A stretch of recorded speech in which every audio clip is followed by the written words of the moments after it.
Inside ന്യൂസിലേക്ക് സ്വാഗതം. ഇന്ന് നമ്മൾ ചർച്ച ചെയ്യുന്നത് കേരളത്തിലെ ഏറ്റവും വിവാദമായിരിക്കുന്ന കെ-റെയിൽ പദ്ധതിയെക്കുറിച്ചാണ്. കേരളം കണ്ടിട്ടുള്ള ഏറ്റവും വലിയ വികസന പദ്ധതി എന്ന് ഭരണകക്ഷികളെ വിശേഷിപ്പിക്കുകയും കേരളത്തിലെ ഏറ്റവും വിനാശകരമായ പദ്ധതി എന്ന് എതിർപക്ഷം വിശേഷിപ്പിക്കുകയും ചെയ്യുന്ന ഈ പദ്ധതിയെക്കുറിച്ച് ഇന്ന് നമ്മളുമായി ആശയവിനിമയം നടത്തുന്നതും അഭിപ്രായങ്ങൾ പങ്കുവെക്കുന്നതും മുൻ എം.എൽ.എയും കേരള കോൺഗ്രസിന്റെ സംസ്ഥാന വൈസ് ചെയർമാനുമായ ശ്രീ ജോസഫ് എം പുതുശ്ശേരി അവർകളാണ്. സ്വാഗതം ശ്രീ ജോസഫ് എം പുതുശ്ശേരി. നമസ്കാരം. ഈ കെ-റെയിൽ പദ്ധതിയെക്കുറിച്ച് നമ്മൾ പറഞ്ഞു വരുമ്പോൾ പ്രതിപക്ഷം, പ്രത്യേകിച്ച് കോൺഗ്രസും കേരള കോൺഗ്രസും ഒക്കെ ഉൾപ്പെടുന്ന UDF ഈ പദ്ധതിയെ സമീപിക്കുന്നതിൽ ഒരു ഇരട്ടത്താപ്പാണ് ഇപ്പോൾ ഇടതുപക്ഷവും ഭരണകക്ഷികളും പറയുന്നത്. കാരണം എന്നും വികസന പരിപാടികളെ അനുകൂലിച്ചിട്ടുള്ളവരാണ് UDFന്റെ ഘടകകക്ഷികളും UDF നേതൃത്വവും. അത് പത്തനംതിട്ട ജില്ലയിൽ തന്നെ നമുക്കറിയാം, ആറന്മുള വിമാനത്താവളം പോലെയുള്ള വളരെ വിവാദമായിരുന്ന വിഷയങ്ങളെ പോലും തുറന്ന മനസ്സോടെ സ്വാഗതം ചെയ്തവരാണ് UDFകാര്, ഐക്യ ജനാധിപത്യ മുന്നണി ഘടകകക്ഷികൾ എല്ലാവരും. പക്ഷെ ഈ കെ-റെയിൽ പദ്ധതിയെ എതിർക്കുന്നതിന്റെ ഒരു കാരണം എന്ന് പറയുമ്പോൾ അതൊരു രാഷ്ട്രീയ ഇരട്ടത്താപ്പല്ലേ എന്നാണ് പ്രാഥമികമായിട്ടുള്ള ചോദ്യം. കേരളത്തിന് പുറത്ത് നമ്മൾ നോക്കിയാൽ ഇപ്പൊ അഹമ്മദാബാദിലെ ബുള്ളറ്റ് ട്രെയിൻ പദ്ധതിയെയൊക്കെ കോൺഗ്രസ് പാർട്ടിയും ഒക്കെ അനുകൂലിക്കുകയാണ്. കേരളത്തിൽ മാത്രം ഇങ്ങനെ ഒരു വലിയ വികസന പരിപാടിയെ എതിർപ്പുമായി ഐക്യ ജനാധിപത്യ മുന്നണി വരുവാനുള്ള കാരണം എന്താണ്? കേരളത്തിലെ വികസന പദ്ധതികളെ UDF അനുകൂലിക്കുന്നു എന്നുള്ളത് വസ്തുതാപരമായി 100% ശരിയാണ്. എന്നും വികസന പദ്ധതികളെ അനുകൂലിച്ചിട്ടുള്ള ഒരു ചരിത്രമാണ് UDFനുള്ളത്. കേരളത്തിലെ എണ്ണപ്പെട്ട വികസന പദ്ധതികളൊക്കെ നടപ്പിലാക്കിയതും UDF ഗവൺമെന്റ് കാലത്താണ്. കണ്ണൂർ വിമാനത്താവളം, മെട്രോ അടക്കം ഒട്ടേറെ വിഴിഞ്ഞം അടക്കം ഒട്ടേറെ വികസന പദ്ധതികൾ കൊണ്ടുവന്നതാണ്. പക്ഷെ നമ്മൾ ഒരു കാര്യത്തെ യാഥാർത്ഥ്യത്തിന്റെ അടിസ്ഥാനത്തിൽ വേണം വിലയിരുത്താൻ. ആ യാഥാർത്ഥ്യം വിലയിരുത്തുമ്പോൾ കേരളത്തിൽ വിനാശകരമായ പദ്ധതിയാണ് ഇത് എന്ന് ബോധ്യം വന്നതിന്റെ അടിസ്ഥാനത്തിലാണ് UDFനെ എതിർക്കുന്നത്. അത് വെറും ഒരു ബോധ്യത്തിന്റെ അടിസ്ഥാനത്തിലല്ല. ഇത് യഥാർത്ഥത്തിൽ VS അച്യുതാനന്ദൻ ഗവൺമെന്റ് അതിന്റെ കാലത്തെ പ്രപ്പോസലാണ്. ആ പ്രപ്പോസലിന്റെ രൂപരേഖ വരുന്നത് ഉമ്മൻചാണ്ടി ഗവൺമെന്റ് കാലത്താണ്. ഉമ്മൻചാണ്ടി ഗവൺമെന്റ് രൂപരേഖ വന്നപ്പോൾ തുടക്കത്തിൽ പ്രൊസീഡ് ചെയ്തപ്പോൾ ഇത് കേരളത്തിൽ വയബിൾ അല്ല, കേരളത്തിന് വിനാശമുണ്ടാക്കുന്ന പദ്ധതിയാണ്, സാമ്പത്തികമായി നിലനിൽക്കുന്ന പദ്ധതിയല്ല എന്ന് ബോധ്യപ്പെട്ടതിന്റെ അടിസ്ഥാനത്തിൽ ഒരു വിദഗ്ധ സമിതി ഇതിനെക്കുറിച്ച് പഠനം നടത്തി. ആ പഠനത്തിന്റെ അടിസ്ഥാനത്തിൽ, ആ ബോധ്യം വന്നതിന്റെ അടിസ്ഥാനത്തിൽ അതിവേഗ പദ്ധതി വേണ്ട എന്ന് വെച്ച് ബദൽ പദ്ധതിയെക്കുറിച്ച് UDF ആലോചിച്ചു. ആ ബദൽ പദ്ധതിയാണ് സബർബൻ റെയിൽ പദ്ധതി. മുംബൈയിലെ സബർബൻ കോർപ്പറേഷനുമായി ആലോചിച്ച് തിരുവനന്തപുരം കാസർഗോഡ് സബർബൻ റെയിൽ പദ്ധതി നടപ്പിലാക്കാൻ തീരുമാനിച്ചു. ഒന്നാം ഘട്ടം എന്നുള്ള നിലയിൽ തിരുവനന്തപുരം ചെങ്ങന്നൂർ അനൗൺസ് ചെയ്യുകയും ചെയ്തു. ഈ 3 ഘട്ടം കൂടി തീരുമ്പോൾ അതിന്റെ ചെലവ് 14,000 കോടി രൂപ മാത്രമാണ്. ഒന്നാം ഘട്ടത്തിന് 3,000 ചിരുവാനം രൂപയാണ് ചെലവ് കണക്കാക്കിയിരുന്നത്. പ്ലാറ്റ്ഫോമിന്റെ നന്നാക്കിയെടുക്കുക, ഗുണനിലവാരമുള്ള പ്ലാറ്റ്ഫോം ആക്കി എടുക്കുക, ഓട്ടോമാറ്റിക് സംവിധാനം ഏർപ്പെടുത്തുക, വളവുകളുള്ള സ്ഥലങ്ങൾ മാത്രം അത് നിവർത്തി അതിന് മാത്രം സ്ഥലം ഏറ്റെടുത്താൽ മതി. നിലവിലുള്ള പാത വഴി ഇത്തരമൊരു പദ്ധതി നടപ്പിലാക്കാമെന്നും ഇപ്പോൾ പറയുന്ന കാസർഗോഡ് തിരുവനന്തപുരം യാത്രാസമയം ലഘൂകരിക്കണമെന്ന ലക്ഷ്യം നേടാൻ ഇതിനേക്കാൾ നല്ല പദ്ധതി ബദലായി ആവിഷ്കരിക്കുകയും ചെയ്ത പശ്ചാത്തലത്തിലാണ് UDF ഈ പദ്ധതി എതിർക്കുന്നത്. ഇത് കേരളത്തിന് വലിയ വിനാശം ഉണ്ടാക്കുന്ന പദ്ധതി ഞങ്ങൾ മാത്രം പറയുന്നതല്ല. ഇത് ഇടതുപക്ഷ സഹയാത്രികരായ ശാസ്ത്ര സാഹിത്യ പരിഷത്ത് പറയുന്നു, അതിന്റെ പ്രധാനപ്പെട്ട ആളുകളൊക്കെ പറയുന്നു. CPIയുടെ സാംസ്കാരിക സംഘടനയായ യുവകലാ സാഹിതി പറയുന്നു ഇത് കേരളത്തിന് വിനാശം ഉണ്ടാക്കുന്ന പദ്ധതിയാണ്. ഇടതുപക്ഷ സഹയാത്രികനായ KP കണ്ണൻ പറയുന്നു സാമ്പത്തികമായി തകർച്ച ഉണ്ടാക്കുന്ന പദ്ധതിയാണ്, അതുകൊണ്ട് ഇതിനെക്കുറിച്ച് പുനരാലോചന വേണമെന്ന് പറയുന്നു. ടെക്നിക്കൽ അദ്ദേഹത്തിന്റെ രാഷ്ട്രീയ ബന്ധമാകട്ടെ ഒരു മെട്രോമാൻ E ശ്രീധരൻ, അക്കാര്യത്തിൽ അദ്ദേഹം നമുക്കൊക്കെ അവസാന വാക്കാണ്. കാരണം ഇത്തരം ഒട്ടേറെ പദ്ധതികൾ വിജയകരമായി നടപ്പിലാക്കിയിട്ടുള്ള, അഴിമതിരഹിതമായി പ്രവർത്തിച്ചിട്ടുള്ള ഒരു വ്യക്തിയാണ്. അദ്ദേഹം പറയുന്നു ഇത് പ്രായോഗികമല്ല, ഇത് കേരളത്തിന് താങ്ങാവുന്നതല്ല. അത്തരമൊരു പശ്ചാത്തലത്തിലാണ് ഇത് പലതരത്തിൽ സാമ്പത്തിക ആഘാതമുണ്ടാക്കും, പാരിസ്ഥിതിക ആഘാതമുണ്ടാക്കും. കേരളം കണ്ടിട്ടുള്ളതിൽ വെച്ച് ഏറ്റവും വലിയ കുടിയൊഴിപ്പിക്കലിന് വേദിയാകുന്ന പദ്ധതിയാണിത്. അപ്പൊ അത്തരം ഒരു സാഹചര്യത്തിലാണ് ഈ പദ്ധതി കേരളത്തിന് അനാവശ്യമാണ് എന്ന് പറയുന്നത്. സർക്കാർ തന്നെ പറയുന്നത് 64,000 കോടി രൂപ ചെലവ് വരുമെന്നാണ്. 2018 തയ്യാറാക്കിയ ആ എസ്റ്റിമേറ്റ് നീതി ആയോഗിന് കൊടുത്തപ്പോൾ നീതി ആയോഗ് പറഞ്ഞു എസ്റ്റിമേറ്റ് തുക ശരിയല്ല, 1,26,081 കോടി രൂപയാവും ഈ എസ്റ്റിമേറ്റ് അനുസരിച്ച് എന്ന് നീതി ആയോഗ് പറഞ്ഞു. അതിനുശേഷം ഇപ്പോൾ 2021 റേറ്റ് അനുസരിച്ച് കണക്കാക്കപ്പെടുന്നത് 2,10,000 കോടി എന്നാണ്. മെട്രോമാൻ ഇ ശ്രീധരൻ മുഖ്യമന്ത്രിക്ക് എഴുതിയ കത്തിൽ വ്യക്തമായി പറയുന്നു, ഇത്തരം വർഷങ്ങൾ നീളുന്ന പദ്ധതികളെ സംബന്ധിച്ച് എസ്റ്റിമേറ്റ് തയ്യാറാക്കുമ്പോൾ അപ്പോൾ തയ്യാറാക്കുന്ന എസ്റ്റിമേറ്റ് മാത്രമല്ല, പദ്ധതി പൂർത്തീകരിക്കുന്ന സമയം കൂടെ കണക്കിലെടുത്തുകൊണ്ട് കംപ്ലീഷൻ കോസ്റ്റ് എന്ന് പറയുന്ന ഒരു ഐറ്റം കൂടി ഇതിനോടൊപ്പം വരും. ആ കംപ്ലീഷൻ കോസ്റ്റ് എന്ന് പറയുന്നത് തയ്യാറാക്കുന്ന എസ്റ്റിമേറ്റിന്റെ 55 മുതൽ 65% വരെ വീണ്ടും വർധനവുണ്ടാകാം എന്ന് പറഞ്ഞാൽ അതിന്റെ അർത്ഥം 4 ലക്ഷം കോടി രൂപ ഇതിന് ആകുമെന്നാണ്. അപ്പൊ 4 ലക്ഷം കോടി രൂപ കടമെടുക്കുന്ന ഒരു പദ്ധതി കേരളത്തിന് എങ്ങനെ പ്രാവർത്തികമാകും? എങ്ങനെ കേരളം നിലനിൽക്കും? അതാണ് നമ്മൾ ആലോചിക്കേണ്ടത്. 3.5 ലക്ഷം കോടി ഇപ്പോൾ കേരളം കടമാണ്. ആ കടത്തിലെ 1.5 ലക്ഷം മാത്രമായിരുന്നു 56 മുതൽ 2016 വരെയുള്ള ഗവൺമെന്റുകളുടെ കാലത്ത് കടമെടുത്തത്. ബാക്കി 1.5 ലക്ഷത്തിന് ശേഷമുള്ള ഇരട്ടിയിലധികം തുക 5 വർഷക്കാലത്തെ LDF ഗവൺമെന്റ് കാലത്ത് കടമെടുത്തതാണ്. അപ്പൊ കടം കൊണ്ട് മുടിയുന്ന, കടക്കെണിയിൽ നിന്ന് നിവിരാൻ കഴിയാത്ത ഒരു പദ്ധതിയായി കെയർ പദ്ധതി നമ്മുടെ മുമ്പിൽ നിൽക്കുമ്പോൾ അതിനെ എങ്ങനെയാണ് നമുക്ക് അനുകൂലിക്കാൻ കഴിയുക? പാവപ്പെട്ട ആളുകൾ ഒരു ആയുസ് കാലത്തെ മുഴുവൻ സമ്പാദ്യങ്ങളും എടുത്ത് സ്വരുക്കൂട്ടിയ വീടും സൗകര്യങ്ങളും ഒക്കെ ഒരു ദിവസം ഉപേക്ഷിച്ച് ഇറങ്ങിപ്പോകേണ്ടി വരും എന്ന് പറയുമ്പോൾ അതെങ്ങനെ നമുക്ക് അംഗീകരിക്കാൻ കഴിയും? കേരളം കണ്ടിട്ടുള്ളതിൽ വെച്ച് ഏറ്റവും വലിയ കുടിയിറക്കിന് സാക്ഷ്യമാകാൻ പോവുകയാണ്. ഇവർ തന്നെ നടത്തിയിട്ടുള്ള പഠനമനുസരിച്ച് 20,000 പേര് കുടുംബങ്ങളെ കുടിയൊഴിപ്പിക്കേണ്ടി വരുമെന്നാണ്. എന്ന് പറഞ്ഞാൽ 1 ലക്ഷം ആളുകൾ വഴിയാധാരമാകുന്ന പദ്ധതിയാണിത് എന്നാണ് അതിന്റെ അർത്ഥം. അത്തരം ഒരു പദ്ധതി കേരളത്തിൽ എങ്ങനെ നടപ്പാകും? പിന്നെ മറ്റൊരു ചോദ്യം ചോദിച്ചത്, മറ്റുള്ളിടത്തൊക്കെ അനുകൂലിക്കുന്നല്ലോ, കേരളത്തിൽ എന്താണ്? അതാണ് അതിന്റെ വ്യത്യാസം. മറ്റുള്ളിടത്തെ പ്രകൃതിശാസ്ത്രപരമായ ഘടനയല്ല കേരളത്തിലുള്ളത്. കേരളം ഒരു ജലബോംബാണ്, ഒരു കുമിളയാണ്. അത് അടുത്ത കാലത്തുണ്ടായ പ്രകൃതി ദുരന്തങ്ങൾ, 2018 വെള്ളപ്പൊക്കം, 2019 വെള്ളപ്പൊക്കം, തുടർച്ചയായി ഉണ്ടാകുന്ന വെള്ളപ്പൊക്കങ്ങൾ, ഉരുൾപൊട്ടൽ, പ്രകൃതി ദുരന്തങ്ങൾ, ഇതൊക്കെ നമ്മളെ ആവർത്തിച്ച് ഓർമ്മിപ്പിക്കുന്നത് എന്താണ്? പ്രകൃതി ദുരന്തങ്ങൾ ഓരോ ദിവസവും നമ്മൾക്ക് പതിയിരിക്കുന്നു എന്നാണ്, നമ്മുടെ മുമ്പിൽ പതിയിരിക്കുന്നു എന്നാണ് അതിന്റെ അർത്ഥം. അത്തരം ഒരു സാഹചര്യത്തിൽ കേരളത്തിന്റെ ഭൂമിശാസ്ത്രപരമായ ഘടനയ്ക്ക് അനുസൃതമായി മാത്രമേ ഒരു പദ്ധതിയുമായി മുന്നോട്ട് പോകാൻ കഴിയൂ എന്നുള്ളതാണ് യാഥാർത്ഥ്യം. ആ യാഥാർത്ഥ്യം മനസ്സിലാക്കി പെരുമാറേണ്ട ഗവൺമെന്റ് വാശി കാണിക്കുകയാണ്, ദുർവാശി കാണിക്കുകയാണ്. വികസന പദ്ധതികൾ നമുക്ക് എല്ലാവർക്കും വേണം. ഞങ്ങൾ പറയുന്നല്ലോ, ഇതിന് ബദൽ പദ്ധതി നിർദ്ദേശിക്കാൻ തയ്യാറാണ്. ആ ബദൽ പദ്ധതിയെ കുറിച്ച് ആലോചിക്കാൻ തയ്യാറാകാത്തത് എന്താണ്? ഇത് മാത്രമേ പറ്റൂ എന്ന് വാശി പിടിക്കുന്നത് എന്തടിസ്ഥാനത്തിലാണ്? ഒരു പഠനം നടത്തിയിട്ടില്ല, സാമൂഹികാഘാത പഠനം നടത്തിയിട്ടില്ല, പാരിസ്ഥിതികാഘാത പഠനം നടത്തിയിട്ടില്ല എന്ന് മാത്രമല്ല, ഇപ്പൊ പാരിസ്ഥിതികാഘാത പഠനം നടത്തണമെങ്കിൽ ഇന്ത്യൻ പാർലമെന്റ് പാസ്സാക്കിയ ആക്ട് അനുസരിച്ച് കേന്ദ്ര ഗവൺമെന്റിന്റെ അംഗീകാരമുള്ള ഏജൻസിക്ക് മാത്രമേ പാരിസ്ഥിതികാഘാത പഠനം നടത്താനുള്ള അവകാശമുള്ളൂ. ഇത് സംബന്ധിച്ച് ഒരു പഠനവും നടത്തിയില്ല. ഗ്രീൻ ട്രൈബ്യൂണലിൽ ഇതിനെതിരെ കേസ് പോയപ്പോഴാണ് ഇപ്പോൾ കേരള ഗവൺമെന്റ് ഒരു പഠനത്തിന് ഒരു ഏജൻസിയെ ചുമതലപ്പെടുത്തിയിരിക്കുന്നത്. അതിനു മുമ്പ് മുഖ്യമന്ത്രിയുടെ താല്പര്യപ്രകാരം ഈ പദ്ധതിക്ക് അനുകൂലമായ റിപ്പോർട്ട് ഉണ്ടാക്കിയെടുക്കാൻ വേണ്ടി തിരുവനന്തപുരത്തുള്ള centre for environment studies and development എന്ന് പറയുന്ന സെഡ് എന്ന് പറയുന്ന CED എന്ന് പറയുന്ന പ്രസ്ഥാനത്തെ കൊണ്ടൊരു സർവേ നടത്തി. ആ സർവേയിൽ അവർ പറയുന്നു, ഈ പാത കടന്നു പോകുന്ന സ്ഥലങ്ങളിൽ 164 ഇടങ്ങൾ ജലശാസ്ത്രപരമായി സെൻസിറ്റീവാണ്. അതുകൊണ്ട് എംബാങ്ക്മെന്റ് പരമാവധി ഒഴിവാക്കണം, അല്ലെങ്കിൽ ഉരുൾപൊട്ടലും മലയിടിച്ചിലും പോലുള്ള ദുരന്തങ്ങൾ ആവർത്തിച്ചുകൊണ്ടിരിക്കുമെന്ന് ഇതിനുവേണ്ടി മുഖ്യമന്ത്രി ചുമതലപ്പെടുത്തി കേന്ദ്ര ഗവൺമെന്റ് ഏജൻസിയുടെ അംഗീകാരമുള്ളതല്ല നടത്തിയ പഠനത്തിൽ പറയുന്നു. അപ്പൊ അത്തരത്തിൽ എല്ലാ റിപ്പോർട്ടുകളും വിദഗ്ധരുടെ അഭിപ്രായങ്ങളും എല്ലാം ഈ പദ്ധതിക്കെതിരാണ്. ആ യാഥാർത്ഥ്യം ഉൾക്കൊണ്ടുകൊണ്ട് പ്രവർത്തിക്കാൻ ജനാഭിപ്രായം മാനിക്കുന്ന ഒരു ഗവൺമെന്റ് കഴിയണം. ആ ചുമതലയാണ് പ്രതിപക്ഷം എന്നുള്ള നിലയിൽ ഞങ്ങൾ മുന്നോട്ട് വയ്ക്കുന്നത്. ഇപ്പൊ നമ്മൾ ഈ പറയുന്ന പരിസ്ഥിതി പ്രശ്നങ്ങളും പിന്നെ ഇപ്പൊ താങ്കൾ സൂചിപ്പിച്ച ഒരു വലിയ പ്രശ്നം കുടിയൊഴിപ്പിക്കലാണ്. ധാരാളം ആളുകൾ 10,000-കണക്കിന് ആളുകളെ കുടിയൊഴിപ്പിക്കേണ്ടി വരും എന്ന് പറഞ്ഞ് സൂചിപ്പിച്ചു. പക്ഷേ നമ്മൾ ഇതിനകത്ത് കാണേണ്ട ഒരു വലിയ വസ്തുത, മുൻപ് കണ്ടിട്ടില്ലാത്തതിൽ ഉപരിയായി കുടിയൊഴിപ്പിക്കപ്പെടുന്ന ആളുകൾക്ക് വേണ്ടി ഗവൺമെന്റ് പ്രഖ്യാപിച്ചിട്ടുള്ള സംരക്ഷിത പാക്കേജുകൾ എന്ന് പറയുന്നത് വളരെ സമഗ്രമായിട്ടുള്ള പാക്കേജാണ്.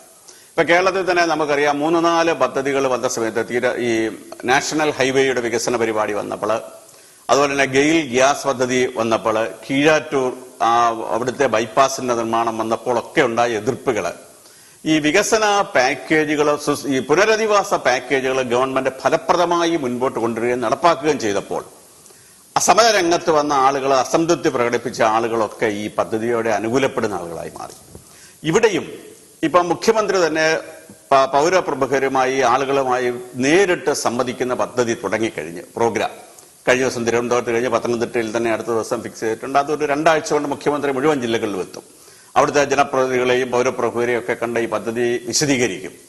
അപ്പോൾ ഈ പുനരധിവാസത്തെക്കുറിച്ചുള്ള ആശങ്കകൾ ഗവൺമെന്റ് പരിഹരിക്കുകയും അത് കൃത്യമായി നടപ്പാക്കുകയും ചെയ്താൽ ഈ ഐക്യ ജനാധിപത്യ മുന്നണി നേതാക്കന്മാർ മാത്രം സമരരംഗത്താവുകയും ജനങ്ങൾ ഈ സമരത്തിൽ നിന്ന് പിൻവാങ്ങിപ്പോവുകയും ചെയ്യുന്ന ഒരു അവസ്ഥ ഉണ്ടാകില്ലേ?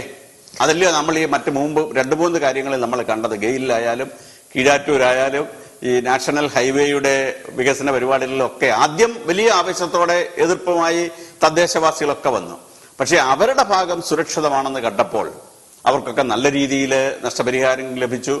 അതിന് സമഗ്രമായിട്ടുള്ള പാക്കേജുകൾ വന്നു. അതെല്ലാം യാഥാർത്ഥ്യമായി. മുൻപുള്ള പല വികസന പരിപാടികളിലും അങ്ങനെ സംഭവിച്ചിട്ടില്ല. ഈ വാഗ്ദാനങ്ങൾ മാത്രമേ ഉള്ളൂ. പക്ഷെ ഇവിടെ ഇപ്പൊ ഈ ഗവൺമെന്റ് വന്നതിന് ശേഷം ഇപ്പൊ നമ്മളിവിടെ തന്നെ കാണുന്ന ഈ പുനലൂർ മൂവാറ്റുപുഴ ഹൈവേ അവിടെയൊക്കെ എന്ന് പറഞ്ഞാൽ ഈ പുനരധിവാസ പാക്കേജുകളും നഷ്ടപരിഹാരവും കൃത്യമായിട്ട് ആളുകളുടെ കയ്യിൽ എത്തുകയാണ്. അങ്ങനെ വരുമ്പോൾ ഈ സമരത്തിന്റെ എതിർപ്പിന്റെയും മുനയൊടിയില്ലേ? ഞാൻ അതിലേക്ക് പരിപാടി വരുന്നതിന് മുമ്പ് ആദ്യം പൗരമുഖ്യരുടെ യോഗത്തിലേക്ക് തന്നെ വരാം. പൗരമുഖ്യരുടെ യോഗം ഒരു തട്ടിപ്പാണ്. മുഖ്യമന്ത്രി ബോധപൂർവം പൗരമുഖ്യരെ കബളിപ്പിച്ചിരിക്കുകയാണ്. താൻ ചെയ്യുന്ന പാവകർമ്മത്തിന് കേരളത്തിലെ അറിയപ്പെടുന്ന പൗരമുഖ്യരെ കൂടി പങ്കാളികളാക്കാനുള്ള കെണിയാണ് യഥാർത്ഥത്തിൽ മുഖ്യമന്ത്രി ഒരുക്കിയിരിക്കുന്നത്. അവരുടെ കൂടെ മുഖം നഷ്ടപ്പെടുത്താനുള്ള ഒരു ശ്രമമാണ് മുഖ്യമന്ത്രി നടത്തിയിരിക്കുന്നത്. ഒന്നിടപെട്ടോട്ടെ, അത് ഈ മുഖ്യമന്ത്രിയുടെ സംവാദ പരിപാടിയിൽ പങ്കെടുക്കുന്ന പൗരമുഖ്യരെയും അതുപോലെ തന്നെ വിവിധ മേലധ്യക്ഷന്മാരെയൊക്കെ നമ്മൾ പരസ്യമായി അവഹേളിക്കുന്നതിന് തുല്യമല്ല. അവരുടെ വ്യക്തിത്വത്തെ പോലും നമ്മൾ അല്ല, അതാണ് ഞാൻ പറഞ്ഞത്. യാഥാർത്ഥ്യം മനസ്സിലാക്കുക എന്നുള്ളതാണ് ഇക്കാര്യത്തിൽ ഉണ്ടാവേണ്ട കാര്യം. അത് യാഥാർത്ഥ്യം മനസ്സിലാക്കിക്കൊണ്ട് നമ്മൾ എവിടെയാണ് നിൽക്കേണ്ടത്? പാവപ്പെട്ടവരോടൊപ്പം. വികസനം എന്ന് പറഞ്ഞാൽ എന്താ?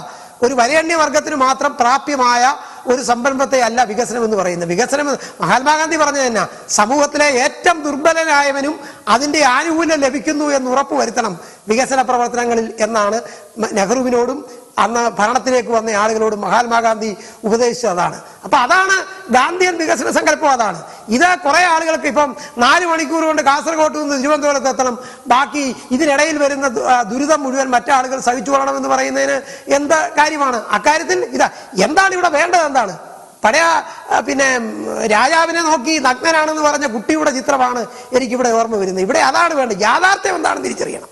യാഥാർത്ഥ്യം അതിനനുകൂലമാണെങ്കിൽ അനുകൂലിക്കാം.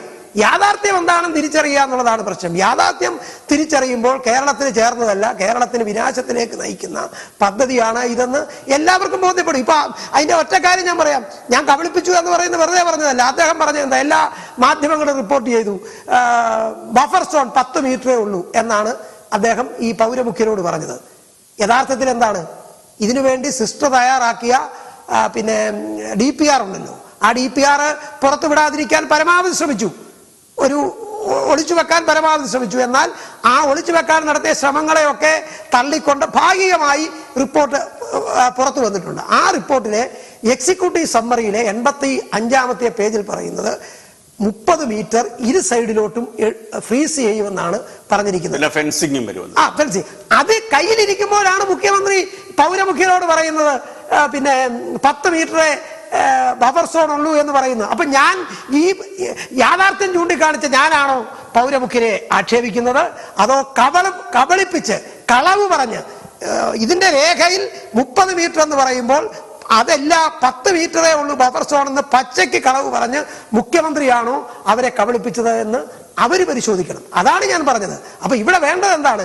വാഴുന്നവന് വളയടിക്കുന്നതല്ല ഇതുപോലെയുള്ള ഒരു ബഹിർ പദ്ധതി. ഇത് ഞാൻ പറഞ്ഞല്ലോ, 1 ലക്ഷത്തിലധികം ആളുകൾ വഴിയാധാരമാകുന്ന, അതിനേക്കാൾ നഷ്ടമുണ്ട്. ഇപ്പോ മാത്യു ജോർജ് ചോദിച്ച ഒരു പ്രസക്തമായ ചോദ്യമുണ്ട്.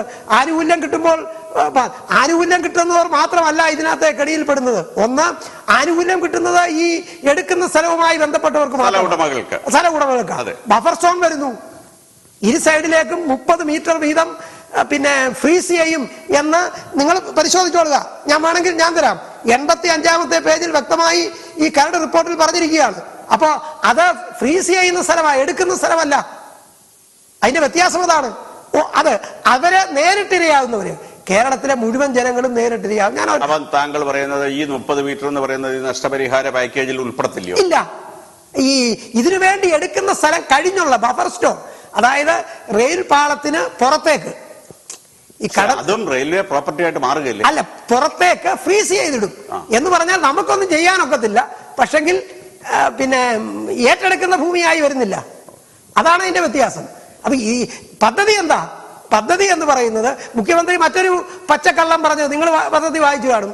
പ്രകൃതി നാശം ഒന്നും ഉണ്ടാവില്ല. കാരണം എന്താ പുള്ളി പറഞ്ഞത്? 88 കിലോമീറ്റർ ദൂരം ഈ തൂണിലൂടെയാണ് പോകുന്നത്. തൂണിലൂടെയാണ്. 88 കിലോമീറ്റർ മാത്രമേ ഉള്ളൂ തൂണിലൂടെ പോകുന്നത്. 529 കിലോമീറ്റർ ആണ് ഇതിന്റെ ആകെ ദൂരം. ആ ദൂരത്തിൽ 293 കിലോമീറ്റർ എംബാങ്ക്മെന്റ് എന്നാണ് ഇതിനകത്ത് പറഞ്ഞിരിക്കുന്നത്. എംബാങ്ക്മെന്റ് എന്ന് പറഞ്ഞാൽ എന്താണ്? 8 മീറ്റർ ഉയരത്തിൽ 15 മുതൽ 30 മീറ്റർ വരെ വീതിയിൽ ഇരു സൈഡിലും ഭിത്തി കെട്ടി അതിനിടയിൽ കല്ലും മണ്ണും ഒക്കെ ഇട്ട് നിറച്ച് അതിന്റെ മേളിൽ കൂടാണ് പാളം പോകുന്നത്. എന്ന് പറഞ്ഞാൽ 55%. 88 കിലോമീറ്റർ എന്ന് പറയുന്നത് വെറും 4-5% വരുന്നുള്ളൂ. ഇത് പദ്ധതിയുടെ 55%, 293 കിലോമീറ്റർ എംബാങ്ക്മെന്റ് ആണ്.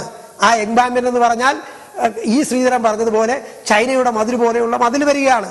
2 പിന്നെ 101 കിലോമീറ്റർ കട്ടിങ് 19%. അപ്പൊ 55ഉം 19ഉം എത്രയാണ്? നിങ്ങളൊന്ന് ആലോചിക്കുക. അടുത്തത് കട്ട് ആൻഡ് കവർ പിന്നെ 4%. അപ്പൊ അത് തന്നെ 80% ആയി കഴിഞ്ഞു. ബാക്കിയായി ഇതെല്ലാം കൂടെ വരുന്നുള്ളൂ. പരിസ്ഥിതി ദോഷം ഉണ്ടാവില്ല എന്നാണ് മുഖ്യമന്ത്രി പറഞ്ഞത്. അതുകൊണ്ടാണ് ഞാൻ പറഞ്ഞത്, പൗരമുഖ്യരെ താൻ ചെയ്യുന്ന പാപകർമ്മത്തിന് സാക്ഷികളാക്കിക്കൊണ്ട് അവരെ കൂടി കബളിപ്പിച്ചിരിക്കുകയാണ്, ഒരു കെണി ഒരുക്കിയിരിക്കുകയാണ്. അവരുടെ വസ്തുത എന്താണ് എന്നറിയാതെ അവരുടെ മുഖം കൂടി നഷ്ടപ്പെടുത്താനുള്ള ബോധപൂർവമായ ഒരു ശ്രമമാണ് ഇക്കാര്യത്തിൽ നടത്തിക്കൊണ്ടിരിക്കുന്നത്. അതാണ് ഞാൻ ചൂണ്ടിക്കാണിച്ചത്. യാഥാർത്ഥ്യം നമ്മൾ എല്ലാവർക്കും ഇതിന്റെ വസ്തുത എന്താണെന്ന് അറിയില്ല. കേൾക്കുന്നവരെന്താ ധരിക്കുന്നത്? 4 മണിക്കൂർ കൊണ്ട് പോകുന്നത് നല്ല കാര്യമാണ്. ആ ഉദ്ദേശ ലക്ഷ്യത്തെ ഞങ്ങൾ അനുകൂലിക്കുന്നു. അതിന് ഈ പദ്ധതി കേരളത്തിന് പ്രയോജനകരമല്ല. എന്തുകൊണ്ട്? അത് പരിസ്ഥിതി നാശം. ഇപ്പൊ ഉദാഹരണം ഞാൻ പറയാം. നമ്മുടെ ജില്ലയുമായി ബന്ധപ്പെട്ട് നിങ്ങൾക്കെല്ലാം അറിയാം, തിരുവല്ല കോഴഞ്ചേരി റോഡ് പിന്നെ തിരുവല്ല പത്തനംതിട്ട ജില്ലയുടെ പിന്നെ ഹാർട്ട് വാൽവാണ്. ആ ഹാർട്ട് വാൽവിലെ നെല്ലാട് എന്ന് പറയുന്ന സ്ഥലം 4 മഴ അടുപ്പിച്ചു പെയ്താൽ നമുക്കെല്ലാം അറിയാമല്ലോ, ഗതാഗതം നിലയ്ക്കും അവിടെ. കാരണം മണിമലയാറിൽ നിന്നുള്ള തോടും അവിടുത്തെ കണ്ടത്തിലും വെള്ളം കയറി ഈ റോഡിലോട്ട് കയറുമ്പോൾ 4 മഴ അടുപ്പിച്ചു പെയ്താൽ നെല്ലാട്ടൂടെ വാഹനം പോകാനും. അതുവഴിയാണ് ഈ പദ്ധതി കടന്നു വരുന്നത്. കോയിപ്പുറം കഴിഞ്ഞ് എരവേലിലേക്ക് കടന്ന് നെല്ലാട് വഴിയാണ് കല്ലുപ്പാറ ഈ മണിമലയാറ് ക്രോസ് ചെയ്ത് കല്ലുപ്പാറയിലേക്ക് കിടക്കുന്നത്. അപ്പൊ അവിടെ ഇത് വന്നാലത്തെ സ്ഥിതി എന്താ? ചുരുങ്ങിയത് 8 മീറ്റർ. പറഞ്ഞിരിക്കുന്നത് വെള്ളപ്പൊക്കമുണ്ടായ സ്ഥലങ്ങളിൽ കഴിഞ്ഞ 2018 വെള്ളപ്പൊക്കത്തിന്റെ ഹൈറ്റ് വന്നതിനേക്കാൾ കൂടിയ ഉയരം ഉണ്ടാക്കുമെന്ന. അപ്പൊ 8 മീറ്റർ കുറഞ്ഞ ഉയരമാണ്. വെള്ളപ്പൊക്കം അതിൽ കൂടുതൽ വന്നിട്ടുണ്ടെങ്കിൽ അതിൽ കൂടുതൽ ഉയരം വരും. അത്രയും ഇതുണ്ടാക്കിയിട്ടാണ് പോകുന്നത്. അത് 293 കിലോമീറ്റർ കേരളത്തിൽ എംബാങ്ക്മെന്റ് ഉണ്ടാകും എന്ന് പറഞ്ഞാൽ ചെറിയ കാര്യമാണോ? ഇനി അതിനുവേണ്ടിയുള്ള സാധന സാമഗ്രികൾ എവിടുന്ന് കണ്ടെത്തും? വിഴിഞ്ഞം തുറമുഖത്തിന്റെ പണി മുടങ്ങി കിടക്കുന്നത് എന്താണ്? കരിങ്കല്ല് കൊടുക്കാനില്ല. കേരളത്തിലെ കരിങ്കല്ല് നോക്കിയിട്ടില്ല. അന്യ സംസ്ഥാനങ്ങളിൽ ശ്രമിക്കുകയാണ്. എത്ര ലക്ഷം ടൺ കരിങ്കല്ല് ഇതിനു വേണ്ടി വരും? എത്ര ലക്ഷം ടൺ മണ്ണ് വേണ്ടി വരും? ഇതൊക്കെ എവിടുന്ന് സംഘടിപ്പിക്കും? നമ്മളൊരു പദ്ധതിയെ കാണുന്നത് പദ്ധതിയുടെ സാധ്യത മാത്രം പറഞ്ഞുകൊണ്ടായില്ല, പാരിസ്ഥിതികമായ അതിന്റെ ആഘാതം. പിന്നെ ഞാൻ സാമാന്യ യുക്തിക്കുള്ള ഒറ്റ ചോദ്യം ചോദിക്കുക. മുഖ്യമന്ത്രി അടക്കം എല്ലാവരും പറയുന്നു പാരിസ്ഥിതിക ആഘാത പഠനം നടന്നുകൊണ്ടിരിക്കുക, സാമൂഹ്യ ആഘാത പഠനം സർവേ നടക്കുന്നേ ഉള്ളൂ. ഈ പഠനം എന്തിനാ? ഇന്ത്യൻ പാർലമെന്റ് പാസ്സാക്കിയ ആക്ടാണ്. അതിൽ പഠനം എന്തിനാ? ഈ പഠനത്തിന്റെ റിപ്പോർട്ടിൽ ഈ പദ്ധതി നടപ്പിലായാൽ അതുകൊണ്ട് പാരിസ്ഥിതികാഘാതം ഉണ്ടാകില്ല, സാമൂഹ്യാഘാതം ഉണ്ടാകില്ല എന്ന് ക്ലിയറൻസ് ലഭിച്ചാൽ മാത്രമാണ് പദ്ധതിയുമായിട്ട് മുന്നോട്ട് പോകാൻ കഴിയുക. അല്ലാതെ പദ്ധതിയായിട്ട് ഞങ്ങൾ മുന്നോട്ട് പോകും, പാരലായിട്ട് നടത്തുമെന്ന് പറഞ്ഞാൽ പിന്നെ ഈ പഠനം കൊണ്ട് എന്താണ് ഗുണം? ഇപ്പൊ അതാണ് നടന്നുകൊണ്ടിരിക്കുന്നത്. അപ്പൊ അതുകൊണ്ട് ഇത് കേരളത്തെ തകർക്കുന്ന പദ്ധതിയാണ് എന്ന് അതിന് വലിയ ബുദ്ധിശക്തിയൊന്നും വേണ്ട, സാമ്പത്തിക വൈദഗ്ധ്യവും വേണ്ട. നമ്മുടെ കോമൺ സെൻസിന് ആലോചിക്കാവുന്ന കാര്യമാണ്. 3 ലക്ഷം കടം പേറുന്ന ഒരു സംസ്ഥാനം, പിന്നെ നിത്യനിദാന ചെലവുകൾക്ക് പണമെടുക്കാൻ ശേഷിയില്ലാത്ത ഒരു സംസ്ഥാനം 4 ലക്ഷം കോടി രൂപയുടെ കടം പേറാനുള്ള ഒരു പദ്ധതിയുമായി മുന്നോട്ട് വന്നാൽ അത് എവിടെ എത്തി നിൽക്കും എന്നുള്ളത് ആലോചിക്കും. പിന്നെ ബാക്കി കണക്കുകളെല്ലാം തെറ്റാ. ഒരു ദിവസം 80,000 യാത്രക്കാർ സഞ്ചരിക്കുമെന്നൊക്കെ പറഞ്ഞാണ് കണക്കുണ്ടാക്കിയിരിക്കുന്നത്. അത് മുഴുവൻ തെറ്റാണ്. പിന്നെ മുംബൈ അഹമ്മദാബാദ് പദ്ധതിയുടെ കാര്യം പറഞ്ഞു. അവിടെ CPM-ന്റെ സമീപനം എന്താണ്? സീതാറാം യെച്ചൂരിയുടെ ട്വീറ്റ് ഉണ്ട്. മാർക്സിസ്റ്റ് പാർട്ടിയുടെ പ്രസ്താവനയുണ്ട്. ഈ വിഷയം വിവാദമായതിനു ശേഷം പശ്ചിമ ബംഗാൾ മാർക്സിസ്റ്റ് പാർട്ടിയുടെ സെക്രട്ടറി പരസ്യമായി രംഗത്ത് വന്നു. ഞങ്ങൾ നഷ്ടപരിഹാരത്തിന്റെ പേരിലല്ല, അല്ലെങ്കിൽ പാടത്തിന്റെ പേരിലല്ല, ഈ പദ്ധതി പരിസ്ഥിതിക്കെതിരാണ്, അതുകൊണ്ടാണ് ഞങ്ങൾ സമരരംഗത്ത് നിൽക്കുന്നത് എന്ന് പറഞ്ഞ് CPM-ന്റെ മഹാരാഷ്ട്ര സംസ്ഥാന സെക്രട്ടറി പരസ്യമായി കോടിയേരി ബാലകൃഷ്ണന്റെ പ്രസ്താവനയ്ക്ക് ശേഷം പരസ്യമായി രംഗത്ത് വന്നു. അവിടെ ഇതിനെ എതിർക്കുകയാണ്. അപ്പൊ ഇവിടുത്തെ ഇതെന്താ, ഇത് മറ്റ് അജണ്ടയാണ് ഇതിന്റെ പിന്നിലുള്ളത്. അപ്പൊ അവിടെ കോൺഗ്രസ് ഉൾപ്പെടെയുള്ളവർ അനുകൂലിക്കുകയാണ്. അല്ല, കോൺഗ്രസ് ഇതിനകത്ത് പിന്നെ മോഡി ഗവൺമെന്റ് നടപ്പിലാക്കുന്ന ഒരു പദ്ധതിയാണ്, ഒരു വിപുലമായ പദ്ധതി എന്നുള്ള നിലയിൽ അതിനെ ആ നിലയിൽ നോക്കിക്കാണുന്നു. അത് മറ്റൊരു കാര്യം. പക്ഷെ ഞാൻ പറഞ്ഞത് ഇവിടെ ഈ പദ്ധതിക്ക് വേണ്ടി വാശി പിടിക്കുന്നു, അവിടുത്തെ സാഹചര്യമേ അല്ല ഇവിടെ. അതാണ് പ്രശ്നം. അവിടെ നമ്മൾ ഈ പറയുന്ന ഉരുൾപൊട്ടലിന്റെയോ മറ്റ് സാഹചര്യം, അവിടെയും വെള്ളപ്പൊക്കമൊക്കെ ആയി, മഹാരാഷ്ട്രയിലും ബോംബെയിലും ഒക്കെ നമ്മളത് വായിച്ചുകൊണ്ടിരിക്കുക. പക്ഷെ അതിനേക്കാളൊക്കെ എത്രയോ ഭീകരമായ ആ സ്ഥിതിവിശേഷമാണ് കേരളത്തിലുള്ളത്. ആ സ്ഥിതിവിശേഷം കാണാതെ ഒരു വികസന പദ്ധതിയുമായി വന്നാൽ ആ പദ്ധതി എങ്ങനെ, അതിനേക്കാൾ ഏറ്റവും വലിയ രസം എന്താണ്, ഈ പദ്ധതി രേഖയിൽ പറഞ്ഞ സിസ്റ്ററുടെ, ഞാൻ അതിന്റെ രേഖ തരാം. അവർ പറഞ്ഞിരിക്കുന്നത് എന്താണ്, ഈ പദ്ധതി നടപ്പിലാക്കുമ്പോൾ നാഷണൽ ഹൈവേ അടക്കമുള്ള വടക്ക് കിഴക്ക് ബന്ധിപ്പിക്കുന്ന റോഡുകൾ നന്നാക്കരുത്. ആ റോഡുകൾ നന്നായാൽ പ്രൈവറ്റ് വാഹനങ്ങൾ ആ വഴി സഞ്ചരിക്കുകയും ഇതിലാളില്ലാതെ വരികയും ചെയ്യും. തിരുവനന്തപുരം കാസർഗോഡ് ട്രെയിൻ ഗതാഗതം വിപുലപ്പെടുത്തരുത്. വിപുലപ്പെടുത്തിയാൽ ചുരുങ്ങിയ യാത്രാച്ചെലവുള്ള സംവിധാനം എന്നുള്ള നിലയിൽ യാത്രക്കാർ അതിനെ ആശ്രയിക്കും. അപ്പൊ ഇതിനാളില്ലാതെ വരും എന്നാണ് പറഞ്ഞിരിക്കുന്നത്. എന്ന് പറഞ്ഞാൽ ഈ സംവിധാനം വരുന്നതുകൊണ്ട് കേരളത്തിലെ പൊതുഗതാഗതം തകർക്കണമെന്നുള്ള ഗുരുതരമായ ശുപാർശയാണ് സിസ്ട്ര എന്ന് പറയുന്ന കമ്പനി മുന്നോട്ട് വെച്ചിരിക്കുന്നത്. സിസ്ട്ര ആരാണ്? കരിമ്പട്ടികയിൽപ്പെട്ട കമ്പനിയാണ്. ആ കമ്പനിക്ക് എങ്ങനെയാണ് ഇതിന്റെ പഠനത്തിനുള്ള സൗകര്യം കൊടുത്തത്? ടെൻഡർ വിളിച്ചോ? ഇല്ല. എങ്ങനെയാണ് കൊടുത്തത്? അതിന്റെ കാര്യം എന്താ? ഇഷ്ടക്കാരന് കൊടുത്തു. ഇഷ്ടക്കാരന് കൊടുക്കുമ്പോൾ അതിന്റെ കാര്യം കൊടുക്കുന്നവൻ അനുകൂലമായ റിപ്പോർട്ട് എഴുതും. കൊടുക്കുന്നവൻ, ഞാനാണ് കൊടുക്കുന്നതെങ്കിൽ എന്റെ താല്പര്യം എന്താണോ അത് എഴുതി കൊടുക്കും. സാധാരണ നമ്മൾ കാലിനനുസരിച്ച് ചെരുപ്പ് മുറിക്കുകയാണ്. ഇവിടെ ചെരുപ്പിനനുസരിച്ച് കാല് മുറിക്കുന്ന ഏർപ്പാടാണ് സിസ്ട്രയും കേരള ഗവൺമെന്റും ചേർന്ന് നടത്തിക്കൊണ്ടിരിക്കുന്നത്. അതുകൊണ്ടാണ് ഇതിനെ അതിശക്തമായി ഞങ്ങൾ എതിർക്കുന്നത്. അത് ഈ സമരം ഒറ്റപ്പെടുമെന്നൊരു സംശയമേ വേണ്ട. കാരണം കേരളത്തിലുടനീളം തിരുവനന്തപുരം മുതൽ കാസർഗോഡ് വരെയുള്ള മുഴുവൻ സ്ഥലങ്ങളിലും ഇതിന്റെ കടന്നു പോകുന്ന സ്ഥലങ്ങളിലെ ഇരകൾ ഇന്ന് സംഘടിതരാണ്. അവര് സമരസമിതികൾ ഉണ്ടാക്കി രംഗത്ത് വന്നിരിക്കുന്നു. ഒരു കാരണവശാലും ഈ പദ്ധതിയുമായി മുന്നോട്ട് പോകാൻ സമ്മതിക്കില്ല എന്ന് അവര് അസന്നിഗ്ധമായി പ്രഖ്യാപിച്ചിരിക്കുന്നു. പിന്നെ ഇതിനെ സ്ഥലമേറ്റെടുക്കുന്നതിന്റെ ആനുകൂല്യങ്ങളെ കുറിച്ച് പറഞ്ഞു. അതൊരു ഔദാര്യത്തിന്റെ പ്രശ്നമല്ല. ഇന്ത്യൻ പാർലമെന്റ് പാസ്സാക്കിയിരിക്കുന്ന 2013 ലാൻഡ് ഈ ഏറ്റെടുക്കൽ ആക്ട് അനുസരിച്ച് ഇത് കൊടുത്തേ മതിയാവും. അത് ഏത് ഗവൺമെന്റ് ഏറ്റെടുത്താലും ആ ഗവൺമെന്റ് ഇത് നിർബന്ധിതമാണ്. അത് ഏറ്റെടുക്കാൻ ശ്രമിക്കുന്ന ഗവൺമെന്റ് എന്നുള്ള നിലയിൽ പിണറായി വിജയൻ സർക്കാർ പ്രഖ്യാപിച്ചിരിക്കുന്നു എന്നേ ഉള്ളൂ. പക്ഷേ പ്രഖ്യാപനങ്ങൾ എവിടെ എന്നുള്ളതാണ് പ്രശ്നം. കാസർകോട്ടെ മറ്റേ മരുന്നുണ്ടല്ലോ, എൻഡോസൾഫാൻ ഇരകൾ ഇപ്പോഴും അവരോട് പറഞ്ഞ് വാക്ക് പാലിച്ചിട്ടില്ല എന്ന് പറഞ്ഞ് സമരം നടത്തുകയാണ്. ഇന്നലെയും മിനിഞ്ഞാന്ന് 100 മണിക്കൂർ സമരം നിങ്ങൾ കണ്ടല്ലോ. ചെങ്ങറ, ഇരിപ്പ, ഭൂ സമരവുമായി ബന്ധപ്പെട്ട ആളുകൾ തിരുവനന്തപുരത്ത് 100 മണിക്കൂർ നീണ്ടു നിന്ന് സമരം നടക്കുകയാണ്. മൂലമ്പള്ളി കുടിയിറക്കിയിട്ട് എന്തായി? അവരിപ്പോഴും വഴിയാധാരമാണ്. ഇത് പ്ലാസ്റ്റിക്കും ഒക്കെ വലിച്ചു കെട്ടി പാലത്തിന്റെ കീഴിലും മറ്റുള്ള സ്ഥലത്തുമൊക്കെ ആയി കഴിയുകയാണ്. ഇന്നും വഴിയാധാരമായി കഴിയുകയാണ്. നമ്മുടെ അനുഭവം അതാണ്. അത്തരം ഒരു അനുഭവം നിൽക്കുമ്പോൾ ഞങ്ങൾ എന്തെല്ലാം ആകുമെന്ന് പറഞ്ഞാലും അത് ആകാൻ കഴിയില്ല എന്ന് തിരിച്ചറിയാവുന്നവരല്ലേ നമ്മൾ. അതല്ലേ നമ്മൾ നോക്കേണ്ടത്. 1. 2, യാത്രാ സമയം കുറഞ്ഞ ചെലവിൽ യാത്ര ചെയ്യാൻ ബദൽ മാർഗങ്ങൾ ഉണ്ടെങ്കിൽ ഇത്രയും ചെലവില്ലാതെ, ഇതിന്റെ 4-1 ചെലവില്ലാതെ, ആളുകളെ കുടിയൊഴിപ്പിക്കാതെ കുറഞ്ഞ നാശനഷ്ടത്തിന് മറ്റൊരു പദ്ധതി നടപ്പിലാക്കാൻ കഴിയുമെങ്കിൽ ആ പദ്ധതിയല്ലേ പരിഗണിക്കേണ്ടത്. എന്തിനാണ് ഈ പദ്ധതി നടപ്പിലാക്കണം എന്ന് പറഞ്ഞ് ദുർവാശി കാണിക്കുന്നത്? എന്തിനാണ്? അവിടെയാണ് ഇതിന്റെ പിന്നിലെ ഹിഡൻ അജണ്ട ആളുകൾ സംശയിക്കുന്നത്. അവിടെയാണ്. ഇത് ജനങ്ങളുടെ യാത്രാ സൗകര്യം വർദ്ധിപ്പിക്കാൻ വേണ്ടിയല്ല, കേരളത്തിന്റെ ഗതാഗതം വർദ്ധിപ്പിക്കാൻ വേണ്ടിയല്ല. കേരളത്തിന്റെ ഗതാഗത സൗകര്യം വർദ്ധിപ്പിക്കാനാണെങ്കിൽ റെയിൽവേ സൗകര്യം കൂട്ടരുത്, റെയിൽവേയോട് ചാർജ് വർദ്ധിപ്പിക്കണമെന്നാണ് സിസ്റ്റം കൊടുത്തിരിക്കുന്ന ശുപാർശ. നാഷണൽ ഹൈവേ നന്നാക്കരുത്, അഥവാ നന്നാക്കിയാൽ അവിടെ ടോൾ ഏർപ്പെടുത്തണമെന്നാണ് കൊടുത്തിരിക്കുന്ന നിർദ്ദേശം. എന്ന് പറഞ്ഞാൽ ജനങ്ങൾ ഇന്ന് ആശ്രയിക്കുന്ന പൊതുഗതാഗത സംവിധാനത്തെ കൂടുതൽ വികൃതമാക്കി ജനങ്ങളുടെ മേൽ കൂടുതൽ ഭാരം അടിച്ചേൽപ്പിക്കുന്ന നടപടികൾ ഈ പദ്ധതി നടപ്പിലാക്കാൻ സ്വീകരിക്കണം എന്നുള്ള ശുപാർശ കയ്യിൽ വെച്ചുകൊണ്ട് ആ ശുപാർശ നടപ്പിലാക്കാനാണ് ഈ പദ്ധതി നടപ്പിലാക്കണമെന്ന് പറഞ്ഞ് ഗവൺമെന്റ് വാശി പിടിക്കുന്നത്. അത് ആർക്ക് അംഗീകരിക്കാൻ കഴിയും? അവിടെയാണ് ഇതിന്റെ യഥാർത്ഥ പ്രശ്നം ഒളിഞ്ഞിരിക്കുന്നത്. അവിടെയാണ്. മറ്റൊരു ആരോപണം ഇതിനെതിരെ ശക്തമായിട്ട് ഉന്നയിക്കുന്നത് കേരളത്തിന്റെ ഒരു സാഹചര്യത്തിൽ ഈ പദ്ധതികളൊന്നും സമയബന്ധിതമായി പൂർത്തിയാകാറില്ല. ഇപ്പൊ തന്നെ ഗവൺമെന്റ് പറയുന്നതും അവകാശപ്പെടുന്നതും 5 വർഷം കൊണ്ട് ഈ പദ്ധതി പൂർത്തിയാക്കും, 2 വർഷം കൊണ്ട് സ്ഥലം ഏറ്റെടുപ്പ് പൂർത്തിയാക്കി, 3 വർഷം കൊണ്ട് 4ഓ 5ഓ റീച്ചായി ഇതിന്റെ പണികൾ തരംതിരിച്ച് കൊടുത്ത് പൂർത്തിയാക്കാൻ പറ്റുമെന്നാണ് പറയുന്നത്. അപ്പൊ കേരളത്തിന്റെ മുൻകാല അനുഭവം വെച്ച് ഇപ്പം ഇതിനെ എതിർക്കുന്ന ആളുകൾ പറയുന്നത് ഒരു പരിധിവരെ ശരിയായിരിക്കാം, പൂർത്തിയാക്കാൻ പറ്റില്ല. പക്ഷേ സമീപകാലത്തെ കേരളത്തിന്റെ അനുഭവം നമ്മളെ കാണിക്കുന്നത് അങ്ങനെയല്ല. പ്രത്യേകിച്ച് ഈ ഇടതുപക്ഷ ഗവൺമെന്റ് വളരെ ഇച്ഛാശക്തിയോട് മുമ്പോട്ട് പോകുമ്പോൾ പദ്ധതികളൊക്കെ സമയബന്ധിതമായി, അതാണ് നമ്മൾ ഗെയിൽ പദ്ധതിയുടെ പൂർത്തീകരണത്തിൽ കണ്ടത്. കീഴാറ്റൂരെ പദ്ധതി പൂർത്തീകരിക്കാനുള്ള ശ്രമങ്ങൾ നടക്കുന്നു, അത് മുന്നോട്ട് പോകുന്നു. ഇപ്പോ നമ്മൾ കാണുന്ന മൂവാറ്റുപുഴ പുനലൂർ ഹൈവേ എത്രയോ വർഷമായി മുടങ്ങിക്കിടന്നതാണ്. ആലപ്പുഴ ബൈപ്പാസ് 3 പതിറ്റാണ്ടോളം മുടങ്ങിക്കിടന്ന് പണിയുടെ ഇങ്ങനെ വളരെ സാവധാനം ഇഴഞ്ഞു നീങ്ങിയതാണ്. അതൊക്കെ പൂർത്തിയാക്കാൻ ഈ ഗവൺമെന്റിന് കഴിഞ്ഞു.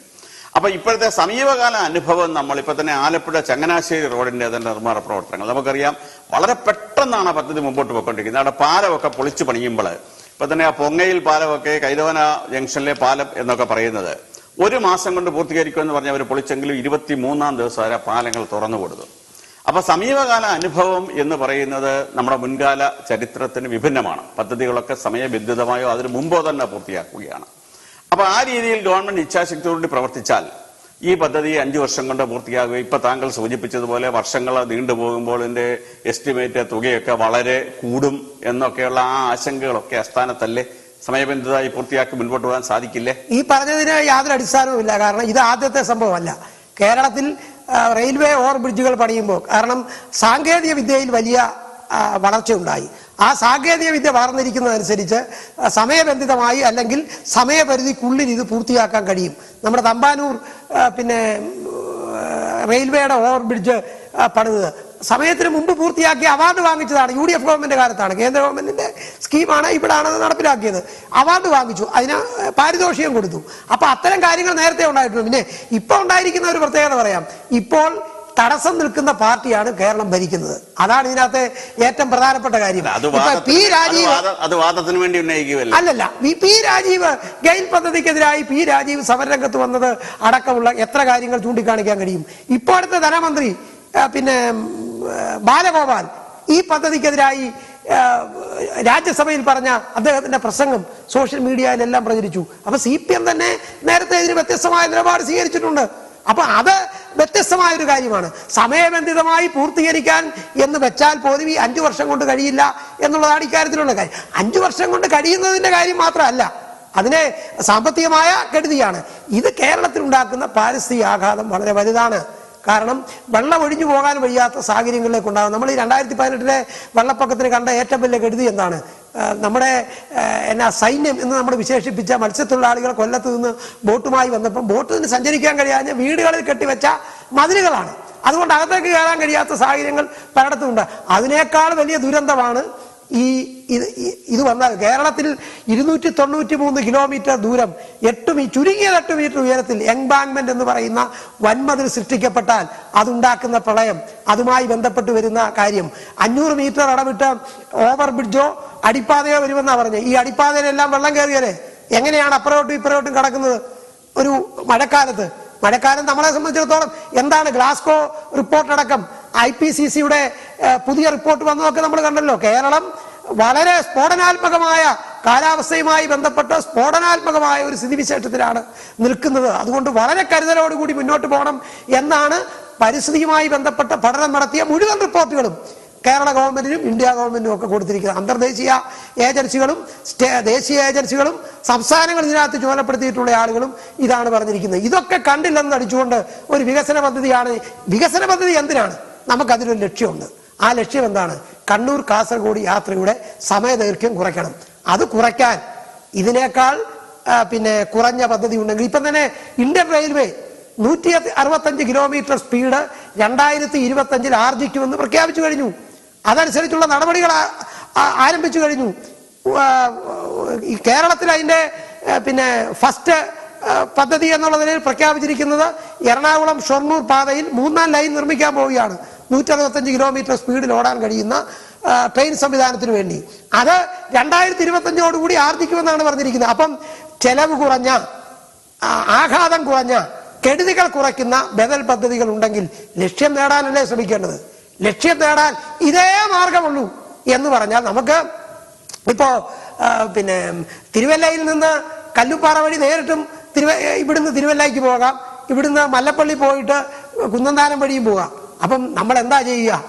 എളുപ്പമാർഗമേ സ്വീകരിക്കൂ. ചെലവ് കുറഞ്ഞ, ആഘാതം കുറഞ്ഞ പദ്ധതികൾ ഏറ്റെടുത്ത് നടപ്പിലാക്കി ജനങ്ങളുടെ സൗകര്യം വർദ്ധിപ്പിക്കണം. അതുമൂലം ജനങ്ങൾക്കുണ്ടാകുന്ന പരമാവധി ബുദ്ധിമുട്ടുകളെ കുറയ്ക്കണം. ഒരു വികസന പദ്ധതി വരുമ്പോൾ കുറെ ആളുകൾക്ക് ബുദ്ധിമുട്ട് വരും. പക്ഷേ അവിടെ നമ്മൾ സ്വീകരിക്കേണ്ട സമീപനം എന്താ? ആ ബുദ്ധിമുട്ട് പരമാവധി ആളുകൾക്ക് കുറയ്ക്കാൻ കഴിയണം. പരമാവധി ആളുകളെ ബുദ്ധിമുട്ടിൽ നിന്ന് ഒഴിവാക്കുന്ന പദ്ധതി ഏതോ അത് പ്രിഫറൻസ് കൊടുത്ത് അത് നടപ്പിലാക്കാൻ കഴിയണം. അവിടെയാണ് ബദൽ പദ്ധതികൾ നിലവിലിരിക്കെ. ഇവിടെ CPM സംസ്ഥാന സെക്രട്ടറി കോടിയേരി ബാലകൃഷ്ണൻ ആദ്യം ഇറക്കിയ പ്രസ്താവന ഇത് UDF പദ്ധതിയാണെന്നാണ്. UDF ഗവൺമെന്റ് കാലത്ത് ഈ പദ്ധതി പരിഗണിച്ചു എന്നുള്ള സത്യമാണ്. അതാണ് ഞാൻ ആദ്യം പറഞ്ഞത്. അച്യുതാനന്ദൻ ഗവൺമെന്റ് കാലത്തെ പ്രപ്പോസൽ UDF പരിഗണിച്ചു. UDF പഠിച്ചപ്പോൾ ഇത് വയബിൾ അല്ല എന്ന് തെളിഞ്ഞു. കേരളത്തിന്റെ സാഹചര്യത്തിൽ പ്രായോഗികമല്ല എന്ന് തെളിഞ്ഞതുകൊണ്ട് അത് വേണ്ട എന്ന് വെച്ചാണ് ബദൽ പദ്ധതി ആലോചിച്ച് സബർബൻ പദ്ധതി പ്രഖ്യാപിച്ചത്. 14,000 കോടി കൊണ്ട് കാസർഗോഡ് തിരുവനന്തപുരം റെയിൽ യാത്ര വേഗത്തിലാക്കാൻ കഴിയുന്ന പദ്ധതി ഉണ്ടെങ്കിൽ 4 ലക്ഷം കോടി കടമെടുത്ത് എന്തിനൊരു പദ്ധതി എന്നുള്ളതിന് തൃപ്തികരമായ മറുപടി പറയാൻ ഭരണത്തിലുള്ളവർക്ക് കഴിയണം. അത് കഴിയുന്നില്ല എന്നുള്ളതാണ് ഏറ്റവും പ്രധാനപ്പെട്ട പ്രശ്നം. പിന്നെ മറ്റൊരു കാര്യം ഇതുമായി ബന്ധപ്പെട്ടുള്ളത്, ഇത് സ്റ്റാൻഡേർഡ് ഗേജ് ആണ്. ഇന്ത്യൻ റെയിൽവേ ശൃംഖല മുഴുവൻ ബ്രോഡ് ഗേജ് ആണ്. സ്റ്റാൻഡേർഡ് ഗേജ് എന്നേ കാലഹരണപ്പെട്ട് കഴിഞ്ഞു. എന്താണ് സ്റ്റാൻഡേർഡ് ഗേജ് ആയത്? ഞാൻ മനസ്സിലാക്കുന്നത് കരിമ്പട്ടികയിൽപ്പെട്ട ഏജൻസി ആണെങ്കിലും സിസ്റ്റർ പഠനം തുടങ്ങിയപ്പോൾ ബ്രോഡ് ഗേജ് പദ്ധതിക്ക് വേണ്ടിയാണ് പഠനം തുടങ്ങിയത്. ആ ബ്രോഡ് ഗേജ് പദ്ധതിക്ക് വേണ്ടി പഠനം തുടങ്ങി റിപ്പോർട്ടെല്ലാം ആയി കഴിഞ്ഞപ്പോൾ നമ്മൾ ജപ്പാനുമായിട്ടാണ് കരാർ. അപ്പൊ ജപ്പാന്റെ ഡിമാൻഡ് സ്റ്റാൻഡേർഡ് ഗേജ് ആണ് അവർക്ക് വിൽക്കേണ്ടത്. അവരുടെ സ്റ്റാൻഡേർഡ് ഗേജിന്റെ അവർ തരുന്ന സാധനമാണ് നമ്മൾ വാങ്ങിക്കേണ്ടത്. വായ്പ തരുന്നത് ജപ്പാൻ, അവരുടെ സാധനങ്ങൾ നമ്മൾ വാങ്ങിക്കുക. അതിന് കണ്ടീഷനുണ്ട്. കാണാച്ചരടുകൾക്കെതിരെ വായ്പയുമായി ബന്ധപ്പെട്ട കാണാച്ചരടുകളിൽ സൂക്ഷിക്കണം എന്ന് പറഞ്ഞുകൊണ്ട് പ്രചണ്ഡ പ്രചാരണം നടത്തിയ രാഷ്ട്രീയ പാർട്ടിയാണ് CPM എന്ന് ആലോചിക്കണം. അവിടുത്തെ ഒരു കാണാച്ചരടിന്റെ കാര്യമാണ് ഞാൻ പറയുന്നത്. ജപ്പാനിൽ നിന്ന് വായ്പ സ്വീകരിക്കുമ്പോൾ ജപ്പാൻ പറയുന്ന സാധനങ്ങൾ നമ്മൾ വാങ്ങണം. അത് സ്റ്റാൻഡേർഡ് ഗേജ് ആണ്. ആ സ്റ്റാൻഡേർഡ് ഗേജിന് പറ്റിയ ബോഗിയും മറ്റ് സംവിധാനങ്ങളുമാണ്. പെട്ടെന്ന് ബ്രോഡ് ഗേജിന് വേണ്ടി ഉണ്ടാക്കിയ ഈ പദ്ധതി തന്നെ പെട്ടെന്ന് ചുരുക്കി വേറെ പഠനമൊന്നും നടത്താതെ റെയിൽവേ കോഡ് പാലിക്കാതെയാണ് ആ മാറ്റം വരുത്തിയിരിക്കുന്നത്. ഈ പദ്ധതി തയ്യാറാക്കിയിരിക്കുന്നത്, രൂപരേഖ തയ്യാറാക്കിയിരിക്കുന്നത് ഇന്ത്യൻ റെയിൽവേയുടെ കോഡ് അനുസരിച്ചുള്ള വ്യവസ്ഥകൾ പാലിക്കാതെയാണ്. അത് പാലിക്കാതെ ഇത് ചെയ്തു. എന്നിട്ട് സ്റ്റാൻഡേർഡ് ഗേജ് ആക്കി. ആ സ്റ്റാൻഡേർഡ് ഇതൊരു ഒറ്റപ്പെട്ട പാതയായി നിലനിൽക്കും. എന്താണ് പ്രയോജനം? നമ്മുടെ യാത്രക്കാരാരാണ്? അന്യസംസ്ഥാന യാത്രക്കാരാണ്. അല്ല, കേരളത്തിൽ കാസർഗോഡും തിരുവനന്തപുരത്തു നിന്ന് മാത്രം പോരുന്നവരല്ലല്ലോ. അന്യസംസ്ഥാന, അതുമായി ബന്ധിപ്പിക്കാൻ കഴിയാത്ത ഒറ്റപ്പെട്ട പാതയായി ഇത് മാറും. ഇത് എന്ന് മാത്രമല്ല, ഒരു കാര്യം കൂടി ഞാൻ പറയുകയാണ്. 132 കിലോമീറ്റർ ആണ്. ഇപ്പൊ 200 കിലോമീറ്റർ വേഗതയിലുള്ള പദ്ധതി എന്ന് പറയുമ്പോൾ ഈ കണക്കനുസരിച്ച് 4 മണിക്കൂർ എന്നൊക്കെ പറയുന്ന കണക്കനുസരിച്ച് ശരാശരി വേഗം 132 കിലോമീറ്റർ ആണ്. ഇന്ത്യൻ റെയിൽവേ പറയുന്നു അവരുടെ പരിഷ്കരണ നടപടികളിലൂടെ നിലവിലുള്ള പാതകൾ പരിഷ്കരിച്ച് ഓട്ടോമാറ്റിക് സംവിധാനമാക്കി പാതകൾ നവീകരിച്ച് പ്ലാറ്റ്ഫോം നവീകരിച്ച് 165 കിലോമീറ്റർ സ്പീഡിൽ ഇന്ത്യൻ റെയിൽവേ 2025 വണ്ടികൾ ഓടിക്കുമെന്ന് പറയുമ്പോൾ ഇത് പൂർത്തിയാകുമ്പോഴേക്ക് ഈ പദ്ധതി 132 കിലോമീറ്റർ സ്പീഡ് എന്ന് പറയുന്ന പദ്ധതി കാലഹരണപ്പെട്ട പദ്ധതിയായി മാറും. 4 ലക്ഷം കോടി രൂപ കടം പറ്റി കാലഹരണപ്പെട്ട പദ്ധതി ഉണ്ടാക്കുന്നതാണോ കേരളത്തിന്റെ ഭാവിയെ കണ്ടുള്ള വികസനം? ഇത് ഭാവിക്ക് വേണ്ടിയാണെന്ന് പറയുന്നത്. ഇത് ഭാവിയെ നശിപ്പിക്കുന്നതാണ്, വരും തലമുറയെ നശിപ്പിക്കുന്നതാണ്, വരും തലമുറയുടെ ചുമരിൽ കടക്കടി കയറ്റി വെക്കുന്നതാണ്, അവർക്ക് ജീവിക്കാൻ വഴിയാത്ത സാഹചര്യം ഉണ്ടാക്കുന്നതാണ്. കാരണം പ്രകൃതിക്ഷോഭവും ഈ 293 കിലോമീറ്റർ ദൂരത്തിൽ എംബാങ്ക്മെന്റ് ഉണ്ടാക്കാൻ 8 മീറ്റർ ഉയരത്തിൽ 15 മുതൽ 30 മീറ്റർ വരെയുള്ള വീതിയിൽ 2 സൈഡിലും മതിൽ കെട്ടി ഇടയ്ക്ക് മറ്റ് സാധനങ്ങളിട്ട് നിറയ്ക്കണമെങ്കിൽ എത്ര ലക്ഷം ലോഡ് മണ്ണ് വേണം, എത്ര ലക്ഷം ലോഡ് കരിങ്കല്ല് വേണം? ഇതൊക്കെ എവിടെ നിന്നുണ്ടാകും? അതോടുകൂടി കേരളത്തിന്റെ ആവാസ വ്യവസ്ഥ മുഴുവൻ തകർന്ന് തരിപ്പണമാകും. ഒരു ദിവസം പോലും സമാധാനപരമായി ജീവിക്കാൻ കഴിയാത്ത സാഹചര്യം ഉണ്ടാകും. മനുഷ്യനില്ലെങ്കിൽ പിന്നെ വികസനം എന്തിനാ? മനുഷ്യന് വേണ്ടിയാണല്ലോ വികസനം.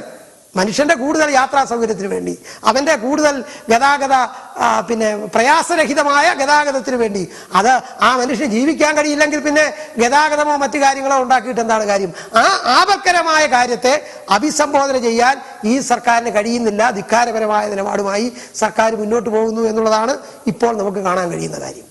ഇപ്പോൾ താങ്കൾ സൂചിപ്പിച്ച ഈ വികസനത്തിന് വേണ്ടി വരുന്ന സാധന സാമഗ്രികളുടെ ആവശ്യകത, ഇപ്പം കല്ല് വേണം, മണൽ വേണം, സംഭവങ്ങളൊക്കെ വേണം. ഇത് ഏത് വികസന പരിപാടികൾ വരുമ്പോഴും, ഇപ്പൊ ഉദാഹരണം പറഞ്ഞാൽ ആറന്മുള വിമാനത്താവളം വന്നപ്പോഴും ഇതേ പ്രശ്നങ്ങളൊക്കെ തന്നെയാണ് എതിർക്കുന്നവർ പറഞ്ഞത്. പരിസ്ഥിതി പ്രശ്നം ഉണ്ടാവും. അതുകൊണ്ട് തന്നെ നെടുമ്പാശ്ശേരി എയർപോർട്ട് വന്നപ്പോഴും നിലവിലുള്ള എയർപോർട്ടിനെ പരിഷ്കരിച്ചാൽ ചിലപ്പോൾ കൊച്ചിയിലെ നേവൽ ബേസിന്റെ എയർപോർട്ട് തന്നെ ചിലപ്പം കുറെ സൗകര്യങ്ങളൊക്കെ ഏർപ്പെടുത്താൻ കഴിഞ്ഞേക്കാം. പക്ഷേ നമ്മൾ ലോകത്തിലാണെങ്കിലും ഇന്ത്യയിലെ തന്നെ മറ്റ് സംസ്ഥാനങ്ങൾ നോക്കുമ്പോൾ വലിയ ബൃഹത്തായിട്ടുള്ള വികസന പരിപാടികൾ വരുമ്പോൾ അതെല്ലാം സ്റ്റാൻഡ് അലോൺ പദ്ധതികളാണ്, പുതുതായിട്ടാണ് വരുന്നത്. ഇപ്പൊ കൊച്ചിൻ മെട്രോ അത് നമ്മൾ നിലവിലുള്ള ഇതുമായി അലൈൻ ചെയ്ത് പോകാൻ പറ്റുമെന്ന് ചോദിച്ചാൽ അത് സാധിക്കില്ല. അതുകൊണ്ട് തന്നെ കേരളത്തിന് പുറത്തൊക്കെയുള്ള ഇപ്പൊ ബുള്ളറ്റ് ട്രെയിനിന്റെ കാര്യമൊക്കെ പറഞ്ഞാൽ അതെല്ലാം മൊത്തത്തിൽ തന്നെ പുതിയ സംവിധാനങ്ങളാണ്. അതുകൊണ്ട് തന്നെ വിദേശത്തു നിന്നാണെങ്കിലും കേരളത്തിന് പുറത്തു നിന്നാണെങ്കിലും നമ്മുടെ നാട്ടിലേക്ക് വരുന്ന ആളുകൾ പറയുന്ന ഏറ്റവും വലിയ പ്രധാനപ്പെട്ട അവരുടെ ഒരു സൗകര്യം എന്ന് പറയുന്നത് വളരെ വേഗത്തിലുള്ള യാത്രയാണ്. എത്ര ദൂരം വേണമെങ്കിലും അവർക്ക് 1 മണിക്കൂർ കൊണ്ട് യാത്ര ചെയ്യാം, അല്ലെ 2 മണിക്കൂർ കൊണ്ട്. ഗൾഫിലുള്ളവർ പറയുന്നത് എന്താ, ഞങ്ങൾക്ക് അബുദാബിയിൽ നിന്ന് ഷാർജയിലേക്കോ അല്ലെങ്കിൽ ഒമാനിലേക്കോ എവിടേക്ക് എന്നാലും വളരെ 1-2 മണിക്കൂർ ഒരു ബുദ്ധിമുട്ടുമില്ല. അത്ര സൗകര്യമാണ് റോഡുകൾ. അപ്പൊ അത്രയും സൗകര്യമുള്ള പുതിയ പുതിയ സംവിധാനങ്ങളൊക്കെ നിലവിലുള്ള റോഡിനോട് ചേർന്നായിരിക്കത്തില്ല ഉണ്ടായിട്ടുള്ളത്. അതെല്ലാം പുതിയ ഒരു പാത വെട്ടിത്തുറന്നാണ് പോയിട്ടുള്ളത്. അപ്പൊ നിലവിലുള്ള സംവിധാനം വികസിപ്പിക്കുക എന്ന് പറയുമ്പോൾ ഒരു പരിധി വരെ നടക്കും എന്നുള്ളതല്ലാതെ നമ്മളെ വിദേശത്തൊക്കെ കാണുന്ന സംവിധാനങ്ങളോട് കിടപിടിക്കത്തക്ക രീതിയിലുള്ള മെട്രോ റെയിലിനോടൊക്കെ സൗകര്യമുള്ള ആധുനിക സംവിധാനങ്ങൾ വേണമെങ്കിൽ ഇപ്പോഴത്തെ റെയിൽവേ ലൈനിലേക്കൂടെ നമുക്ക് ഏച്ച് കെട്ടിക്കൊണ്ട് അങ്ങനെ പോയാൽ അത് ഫലപ്രദമാകും എന്നുള്ള ഒരു വാദം ശരിയാവും. ഏച്ച് കെട്ടുകയല്ല, അതായത് നിലവിലുള്ള റെയിൽവേ ലൈനിന് പാരലായി ലൈൻ സൃഷ്ടിച്ചാൽ ഈ പറയുന്ന പദ്ധതി യാഥാർത്ഥ്യമാകും. അതാണ് സബർബൻ പദ്ധതി കൊണ്ട് ഉദ്ദേശിച്ചത്. നിലവിലുള്ള റെയിൽ പാതയ്ക്ക് അപ്പൊ സ്ഥലം ഏറ്റെടുക്കൽ കുറയും. 300 ഏക്കർ സ്ഥലം ഏറ്റെടുത്താൽ വളവ് നിവർത്ത് ഇതിന്റെ, കാരണം മിക്ക സ്ഥലത്തും സ്ഥലം ഏറ്റെടുക്കേണ്ടി വരത്തില്ല, റെയിൽവേയുടെ തന്നെ സ്ഥലമുണ്ട്. ഇപ്പൊ തന്നെ ഈ പദ്ധതിക്ക് വേണ്ടി റെയിൽവേയുടെ സ്ഥലം വിട്ടുകൊടുക്കുന്നതിനെ കുറിച്ച് റെയിലും റെയിൽവേ അധികൃതരുമായി ചർച്ച നടക്കുന്നു എന്നാണല്ലോ പത്രത്തിൽ വരുന്നത്. അപ്പൊ റെയിൽവേയുടെ സ്ഥലത്തിന് പുറത്ത് വളവ് നിവർക്കുന്നതടക്കമുള്ള കാര്യങ്ങൾക്ക് വേണ്ടിയുള്ള സ്ഥലം ഏറ്റെടുത്താൽ മതി. അതാണ്. പിന്നെ നമ്മള് വെളിയിലുള്ള പദ്ധതി ഇതുകൂടെ പറഞ്ഞിട്ട്, വെളിയിലുള്ള പദ്ധതി ഇവിടുത്തെ പദ്ധതിയുമായി ഒരു താരതമ്യത്തിന് ഒരു കാര്യവുമില്ല. കാരണം UAE അല്ല കേരളം, യൂറോപ്പ് അല്ല കേരളം. അവിടെ അതിനുള്ള സംവിധാനങ്ങളുണ്ട്, ഇവിടെ അതിനുള്ള നമ്മൾ ഇപ്പൊ എനിക്ക് ബെൻസ് കാറെ സഞ്ചരിക്കണമെന്ന് എനിക്ക് ആഗ്രഹമുണ്ട്. എനിക്കൊരു പരുവില്ലാത്തതുകൊണ്ടാണ് ഞാൻ നടക്കാതെ.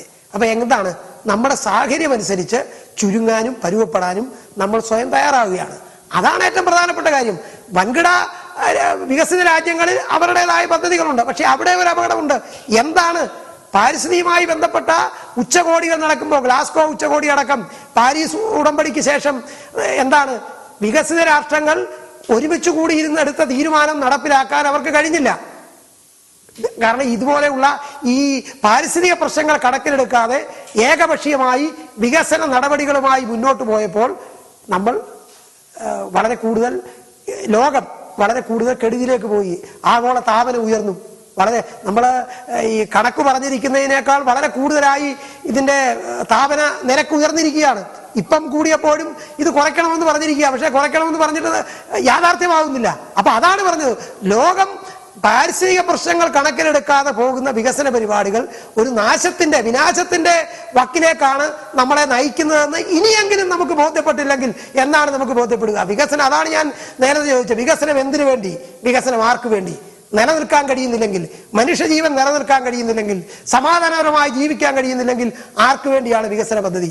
അതുകൊണ്ട് ഇത് ഇനിയുള്ള കാലത്ത് സമതന്തുലിതമായി മുന്നോട്ട് പോയേ മതിയാവൂ.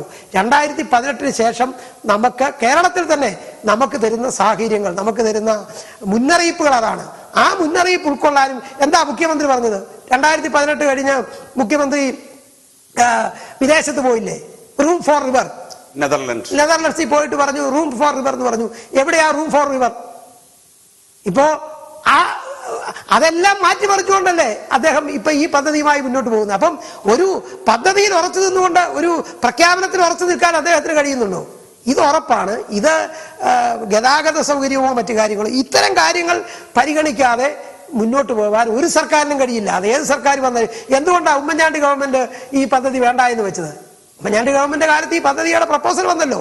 പഠിച്ച് വിദഗ്ധരുമായി ആശയവിനിമയം നടത്തി ഈ പദ്ധതി വേണ്ടാന്ന് വെച്ചു. കാരണം സാമ്പത്തികമായി ഇത് വയബിളല്ല. കൊച്ചി മെട്രോയുടെ കാര്യം പറഞ്ഞു. ഒരു പട്ടണം എന്നുള്ള നിലയിൽ മെട്രോ അനിവാര്യമാണ്. പക്ഷേ കൊച്ചി മെട്രോ ഇപ്പോഴും നഷ്ടത്തിലാണ്. പ്രോജക്ട് റിപ്പോർട്ട് എന്തായിരുന്നു? DPR പറഞ്ഞത് ലാഭകരമാകേണ്ട സമയം എന്നേ കഴിഞ്ഞിരിക്കുന്നു. ഇപ്പോഴും നഷ്ടത്തിൽ പ്രവർത്തിക്കുകയാണ്.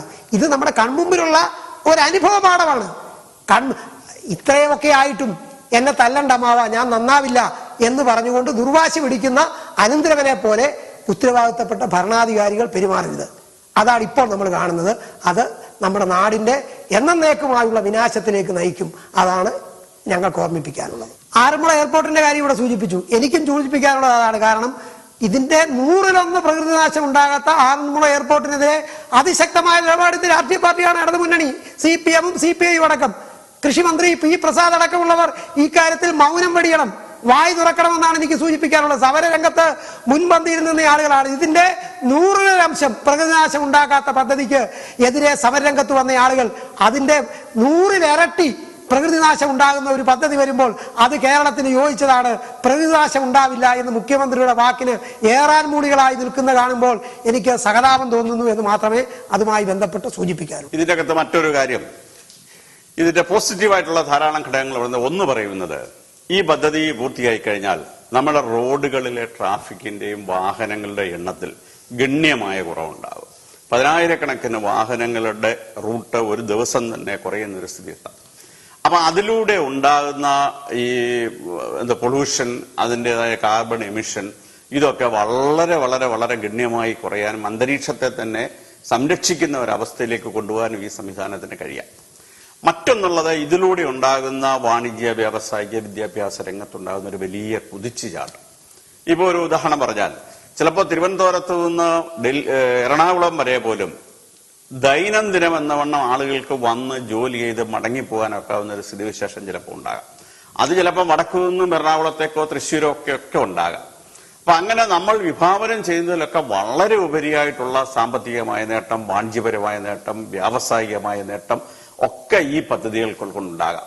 നമ്മൾ ഈ പറയുന്ന 77,000 കോടി രൂപയായാലും 1,00,000 കോടി രൂപയായാലും ആ തുകയെല്ലാം ഈ സർക്കുലേറ്റ് ചെയ്യപ്പെടുന്നത് നമ്മുടെ സംസ്ഥാനത്ത് തന്നെയാണ്.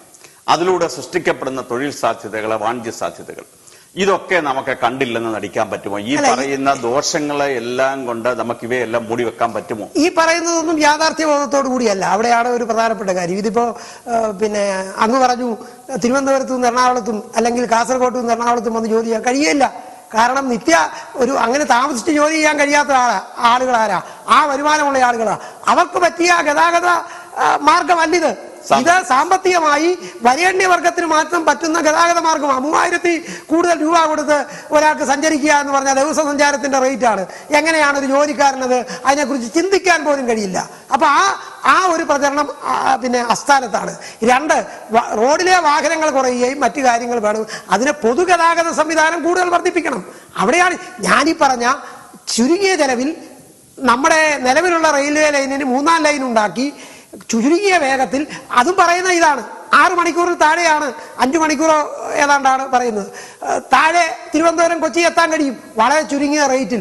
അപ്പൊ അത്തരം ഒരു സംവിധാനം ഉള്ളപ്പോൾ എന്തിനാണ് ഈ വലിയ പദ്ധതിക്ക് വേണ്ടി പോകുന്നത്? നമ്മൾ ഈ പറഞ്ഞ ലക്ഷ്യം നേടണം എന്നിടത്തിൽ എനിക്കും തർക്കമില്ല, ഞാൻ യോജിക്കുന്നു. പക്ഷേ ലക്ഷ്യം നേടാൻ മാരകമായ പദ്ധതിയേക്കാൾ സൗകര്യമുള്ള, നാശനഷ്ടം കുറച്ചുണ്ടാക്കുന്ന, സാമ്പത്തിക ബാധ്യത കുറച്ചുണ്ടാക്കുന്ന, കുടിയിറക്കൽ കുറച്ചു വരുന്ന പദ്ധതി ഉണ്ടെങ്കിൽ അതല്ലേ പരീക്ഷിക്കേണ്ടത്?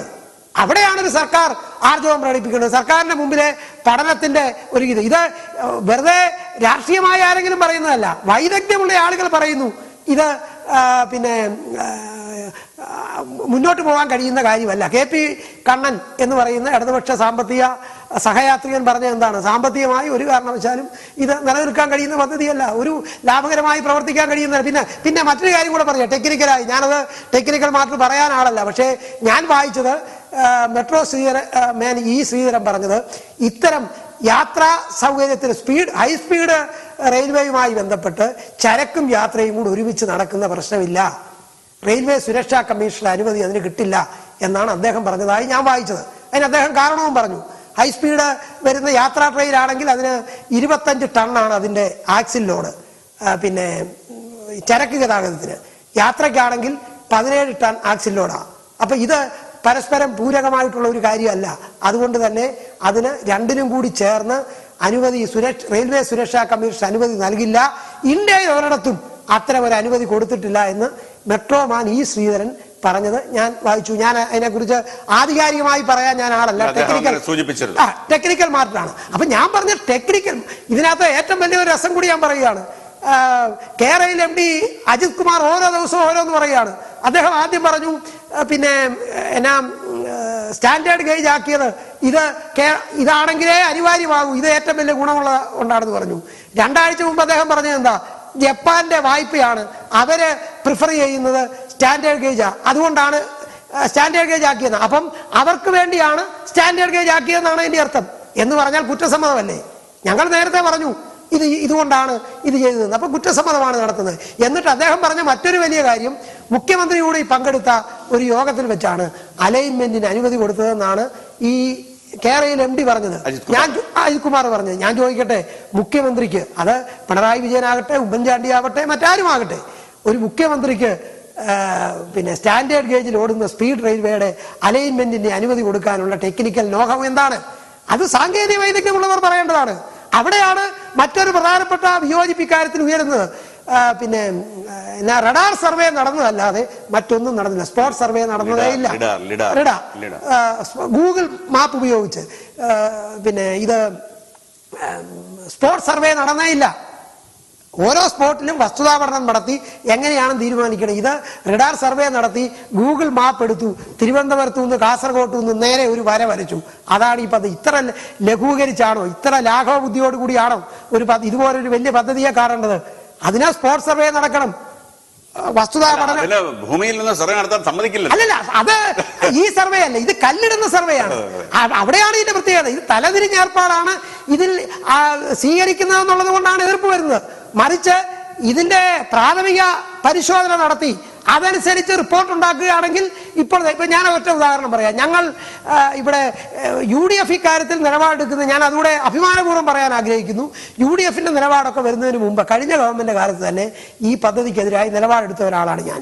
അതിലെനിക്ക് അഭിമാനമുണ്ട്. കാരണം ഇത് നാടിനെ നശിപ്പിക്കുന്ന പദ്ധതിയാണെന്നുള്ളത് കൊണ്ടാണ്. ഞാൻ അതിന്റെ കാരണം, ഇത് കേരളത്തിൽ ആദ്യം ഇക്കാര്യത്തിൽ സമരം നടന്ന, കോഴിക്കോട് ഒരിടത്തും തുടങ്ങി ആദ്യം സമരം തുടങ്ങിയ ഒരു സ്ഥലം കുന്നന്താനമാണ്. കുന്നന്താനത്ത് പൈതൃക സംരക്ഷണ സമിതി എന്ന് പറഞ്ഞ് അവർ വന്ന് എന്നെ കണ്ടു. അതനുസരിച്ച് ഞാൻ ഒന്ന് തിരുവനന്തപുരത്ത് പോയി അന്നത്തെ പ്രതിപക്ഷ നേതാവ് രമേശ് ചെന്നിത്തലയും ഉമ്മൻചാണ്ടി സാറിനെയും ഒക്കെ കണ്ടു. അവർ പറഞ്ഞതനുസരിച്ച് അന്ന് PWD സെക്രട്ടറി ജ്യോതിലാലിനായിരുന്നു ചുമതല. ഞങ്ങൾ അദ്ദേഹത്തെ പോയി കണ്ടു. ഞങ്ങൾ അപ്പോയിന്റ്മെന്റ് എടുത്ത് അവർ പറഞ്ഞിട്ട് അപ്പോയിന്റ്മെന്റ്, ഞങ്ങൾ അവിടെ ചെല്ലുമ്പോൾ ഈ കേരളയിൽ MD അജിത് കുമാർ അടക്കമുള്ള ഇതിന്റെ ഉദ്യോഗസ്ഥന്മാർ മുഴുവനുണ്ട്. ഞങ്ങൾ അവിടെ ചെന്ന് ഞങ്ങളെ ഈ ലാപ്ടോപ്പിൽ ഇതിന്റെ ഗൂഗിൾ മാപ്പിൽ അടയാളപ്പെടുത്തിയിരിക്കുന്ന സ്ഥലങ്ങളൊക്കെ കാണിക്കുക. ഞങ്ങളാണ് പറയുന്നത് ഇത് മടത്തിക്കാവ് ക്ഷേത്രമാണ്, നടക്കൽ അമ്പലമാണ്, മുക്കുഴി പള്ളിയാണ്, ഇതെല്ലാം പോവുകയാണെന്ന് ഞങ്ങൾ പറയുമ്പോഴേ അങ്ങനെയാണോ എന്ന് ചോദിക്കുന്നത്. അങ്ങനെയാണെങ്കിൽ നമുക്ക് അവിടെ അണ്ടർഗ്രൗണ്ട് ആകാം, അല്ലെങ്കിൽ മേൽപ്പാലമാകാം എന്നാണ് പറയുന്നത്. അപ്പൊ പ്രാഥമികമായി ഒരു വസ്തുതാ പഠനം നടത്തണമെന്ന് പറയുന്നതിന്റെ കാരണം ഇതാണ്. പ്രാഥമികമായ കാര്യങ്ങൾ പോലും ബോധ്യപ്പെടാതെ ഒരു പദ്ധതിയുമായി മുന്നോട്ട് പോകാൻ തീരുമാനിച്ചിരിക്കുന്നു. അവിടെയാണ് ഞാൻ മുമ്പേ പറഞ്ഞ കാണാച്ചരടുകൾ തന്നെയാണ് ഇതിന്റെ പിന്നിലെ ലക്ഷ്യം.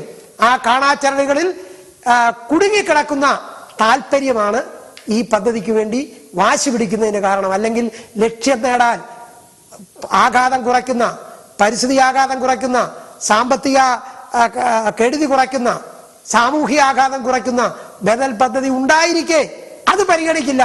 ഞങ്ങൾ ഇത് മാത്രം നടപ്പിലാക്കുമെന്ന് പറയുന്നതിൽ ഒരു കാര്യവുമില്ല. പിന്നെ ഇത് സമയബന്ധിതമായി നടക്കും, മറ്റു പ്രശ്നമൊന്നുമില്ലല്ലോ എന്നൊക്കെ പറയുന്നത് വെറും പുറംപൂച്ചാണ്. കാരണം സമരം ചെയ്യുന്നവർ ഭരണത്തിലിരിക്കുകയാണ്. നേരത്തെ ഇത്തരം കാര്യങ്ങൾ വന്നാൽ ജനങ്ങളുടെ മുമ്പിൽ നിന്ന് സമരം ചെയ്ത ആളുകൾ CPM ആണ്. അത് ഞാൻ മുമ്പേ പറഞ്ഞു. രാജീവിന്റെയും ബാലഗോപാലിന്റെയും ഒക്കെ ഇതുമായി ബന്ധപ്പെട്ട സ്റ്റേറ്റ്മെന്റ് മുമ്പേ പിന്നെ അഹമ്മദാബാദ് പദ്ധതിയിൽ CPM ഇപ്പോഴും എതിരാണ്. യെച്ചൂരി അഖിലേന്ത്യാ സെക്രട്ടറി യെച്ചൂരി അടക്കമുള്ള ആളുകളുടെ പരസ്യ പ്രസ്താവന പത്രങ്ങളിലും മാധ്യമങ്ങളും സോഷ്യൽ മീഡിയയിലും ഒക്കെ ധാരാളം പുറത്തു വന്നുകൊണ്ടിരിക്കുകയാണ്. അപ്പം അവിടെ ഒരു നയം ഇവിടെ ഒരു നയം എന്ന് പറയുന്ന ഇടതു മുന്നണിയാണ് യഥാർത്ഥത്തിൽ ഇരട്ടത്താപ്പ് നടത്തുന്നത്. UDF അല്ല, അല്ലെങ്കിൽ ഇതിനെ എതിർക്കുന്ന ആളുകൾ ജീവിക്കാൻ വേണ്ടിയുള്ള സമരം നടത്തുകയാണ്. കേരളത്തിന്റെ നിലനിൽപ്പിന് വേണ്ടിയുള്ള സമരം നടത്തുകയാണ്. ഇത് ഇരകളുടെ മാത്രം സമരമല്ല, കേരളത്തിലെ മുഴുവൻ ജനങ്ങളെയും ബാധിക്കുന്ന, കേരളത്തിന്റെ ഭാവിയെ ബാധിക്കുന്ന, ഭാവി തലമുറയെ ബാധിക്കുന്ന ദുരന്തം ഒഴിവാക്കാൻ വേണ്ടിയുള്ള പ്രതിരോധമാണ് ഞങ്ങൾ ഉയർത്തിയിരിക്കുന്നത്. അത് വിജയം കാണുമെന്ന കാര്യത്തിൽ സംശയമില്ല. കർഷക സമരത്തിൽ ഇതിനേക്കാൾ വാശി പറഞ്ഞവരാണല്ലോ ഇന്ത്യയുടെ പ്രധാനമന്ത്രി. ആ പ്രധാനമന്ത്രിക്ക് അവസാനം മുട്ടുമടക്കേണ്ടി വന്നു. ഇപ്പോൾ പഞ്ചാബിൽ നിന്ന് ജീവനും കൊണ്ട് രക്ഷപ്പെടേണ്ടി വന്നു. അദ്ദേഹത്തിന് അപായം ഉണ്ടാകരുത്, സുരക്ഷാ വീഴ്ച ഉണ്ടാവരുത്, അത് മറ്റൊരു കാര്യം. പക്ഷെങ്കിൽ ഇത്തരം ദുർവാശി പിടിച്ച് ഒരു ഭരണാധികാരി ഏകാധിപതികളെ പോലെ പെരുമാറിയാൽ അതിന്റെ സ്വാഭാവികമായ തിരിച്ചടി ജനങ്ങളിൽ നിന്നുണ്ടാകും. അത് ലോക ചരിത്രം അതാണ് നമ്മളെ പഠിപ്പിക്കുന്നത്. അത് ഉൾക്കൊള്ളാൻ ഇത് ജനാധിപത്യ രാജ്യമാണ്. ജനാധിപത്യ അഭിപ്രായത്തിന് വില കൊടുക്കണം. ഈ രംഗവുമായി ബന്ധപ്പെട്ട ടെക്നിക്കൽ നോഹ ഉള്ള ആളുകളുടെ അഭിപ്രായങ്ങൾ പരിഗണിക്കണം. അതൊക്കെ പരിഗണിച്ചുകൊണ്ടാണ് മുന്നോട്ട് പോകേണ്ടത്. അല്ലാതെ താൻ നടക്കുന്ന പദ്ധതികൾക്ക് അതിന് ഒരു പിന്തുണ കിട്ടുന്ന തരത്തിൽ ഒരു സമൂഹത്തെ ചിന്തിപ്പിക്കത്തക്ക തരത്തിലുള്ള സൂത്രപ്പണിയുമായി മുന്നോട്ട് പോയി ഇതുപോലെയുള്ള കേരളത്തിലെ സമ്പൂർണ്ണ വിനാശത്തിലേക്ക് നയിക്കുന്ന ഒരു പദ്ധതി നടപ്പിലാക്കുക എന്ന് പറഞ്ഞാൽ ഒരിക്കലും നടപ്പാകില്ല. അത് വ്യാമോഹമായി അവശേഷിക്കും എന്ന കാര്യത്തിൽ യാതൊരു സംശയവുമില്ല. അപ്പോൾ വളരെ നന്ദി ശ്രീ ജോസഫ് കുതിശ്ശേരി, ഞങ്ങളുടെ ഈ സംവാദവുമായി സഹകരിച്ച് ഈ കേരളത്തിന്റെ വിവിധ വശങ്ങളെ വളരെ ആഴത്തിൽ താങ്കൾ അപഗ്രഥിക്കുകയുണ്ടായി. എങ്കിലും അവസാനമായി എന്റെ ഒരു വിലയിരുത്തൽ, ഇപ്പൊ താങ്കൾ സൂചിപ്പിച്ച ഈ നെഗറ്റീവായിട്ടുള്ള നിഷേധാത്മകമായിട്ടുള്ള കാര്യങ്ങൾ എല്ലാം ഉള്ളപ്പോൾ തന്നെ ഗവൺമെന്റ് കുറെ കൂടി സൂക്ഷ്മതയോടും ഗവൺമെന്റ് കുറെ കൂടി അവധാനതയോടും മുമ്പോട്ട് നീങ്ങുകയും തുറന്ന മനസ്സോടുകൂടി ജനങ്ങളെ വിശ്വാസത്തിലെടുത്ത്, പ്രതിപക്ഷ കക്ഷികളെ വിശ്വാസത്തിലെടുത്ത്, എല്ലാ വിഭാഗം ആളുകളെയും വിശ്വാസത്തിലെടുത്ത് നീങ്ങുകയും ചെയ്താൽ ഇതൊരു വലിയ സ്വപ്ന പദ്ധതിയായി കേരളത്തിൽ നടപ്പാക്കാൻ നമുക്ക് സാധിക്കില്ലേ, അങ്ങനെ കൂടി നമുക്ക് ചിന്തിച്ചുകൂടെ എന്ന ഒരു അഭിപ്രായമാണ് എനിക്ക് അവസാനമായി മുമ്പോട്ട് വെക്കാനുള്ളത്. ഞാൻ ഇതുപോലെ ഒരു ചർച്ചയിൽ ഇതുപോലെ അവസരത്തിൽ കേരളവുമായി ബന്ധപ്പെട്ട വലിയ ആശങ്കകൾ തുറന്നു പങ്കുവെക്കാൻ അവസരമൊരുക്കിയതിന് നിങ്ങളോട് ഹൃദയപൂർവ്വമായി നന്ദി പറയുകയാണ്. വീണ്ടും ഞാൻ ആവർത്തിക്കുന്നു, ഇത് കേരളത്തിന്റെ സ്വപ്ന പദ്ധതിയല്ല. ഇത് കേരളത്തിന്റെ എല്ലാ സ്വപ്നങ്ങളെയും തകർക്കുന്ന, സ്വപ്നങ്ങളെ മുഴുവൻ ചാമ്പലാക്കുന്ന ഒരു വിനാശകരമായ പദ്ധതിയാണ് എന്ന അനുഭവം കൊണ്ട് നമുക്ക് തെളിയും. ഓരോ ദിവസം കഴിയുന്നതോറും കൂടി ഞാൻ ചോദിക്കട്ടെ, ഗവൺമെന്റ് സൂക്ഷ്മമായി ഗവൺമെന്റിന് ഒളിക്കാനില്ലെങ്കിൽ പിന്നെ എന്തിനാണ് DPR പുറത്തുവിടാത്തത്? പറഞ്ഞ കാര്യങ്ങളൊക്കെ അസ്ഥാനത്താണ് എന്ന ഈ ശ്രീധരൻ മിനിഞ്ഞാന്നും പറഞ്ഞല്ലോ. മുംബൈ ഇതിനേക്കാൾ വലിയ പദ്ധതിയായ മുംബൈ അഹമ്മദാബാദ് പദ്ധതിയുടെ DPR പബ്ലിക് ഡൊമൈനിൽ ലഭ്യമാണ്. എല്ലാ വിവരങ്ങളും ഉണ്ട്. ഇവിടെ മാത്രം കൊടുക്കുകയില്ല എന്ന് പറയുന്നത് എന്താ? അപ്പൊ ഒളിക്കാനുണ്ട്. ആ ഒളിക്കാനുള്ള കാര്യങ്ങളാണ് ഞാൻ പറഞ്ഞത്. പ്രമുഖരെ വിളിച്ചു കൂട്ടിയിട്ട് 10 മീറ്റർ ബഫർ സോൺ ഉള്ളൂ എന്ന് പറയുന്നിടത്ത് 30 മീറ്റർ ഫ്രീസ് ചെയ്യുമെന്ന് എഴുതി വെച്ചിരിക്കുന്ന രേഖ പുറത്തു വന്നാൽ അത് വായിച്ച ആളുകൾ ചോദിക്കും, അങ്ങനെ അല്ലല്ലോ മുഖ്യമന്ത്രി, 30 എന്നാണല്ലോ ഇതിൽ പറഞ്ഞിരിക്കുന്നതെന്ന് ചോദിച്ചാൽ മുഖ്യമന്ത്രിയുടെ മൊഴി മുട്ടും. അത് ഒഴിവാക്കാൻ വേണ്ടി ബോധപൂർവം ഈ കാര്യങ്ങൾ മറക്കി വെക്കുകയാണ്. ഇതുവരെയും സുതാര്യമല്ലാത്ത നടപടികളുമായാണ് ഗവൺമെന്റ് മുന്നോട്ട് പോകുന്നത്. ആ സുതാര്യമില്ലായ്മ ഗവൺമെന്റിന്റെ സങ്കുചിത താല്പര്യത്തിന്റെ, നിക്ഷിപ്ത താല്പര്യത്തിന്റെ പ്രകടമായ ഉദാഹരണമാണ്. അത്തരം ഒരു പദ്ധതിയുമായി ഒരിക്കലും മുന്നോട്ട് പോകാൻ കഴിയില്ല. അതുകൊണ്ട് ഇത് സ്വപ്ന പദ്ധതിയല്ല, കേരളത്തിന്റെ സ്വപ്നങ്ങളെ മുഴുവൻ ചാമ്പലാക്കുന്ന പദ്ധതിയാണ് എന്ന കാര്യത്തിൽ യാതൊരു സംശയവുമില്ല. നന്ദി.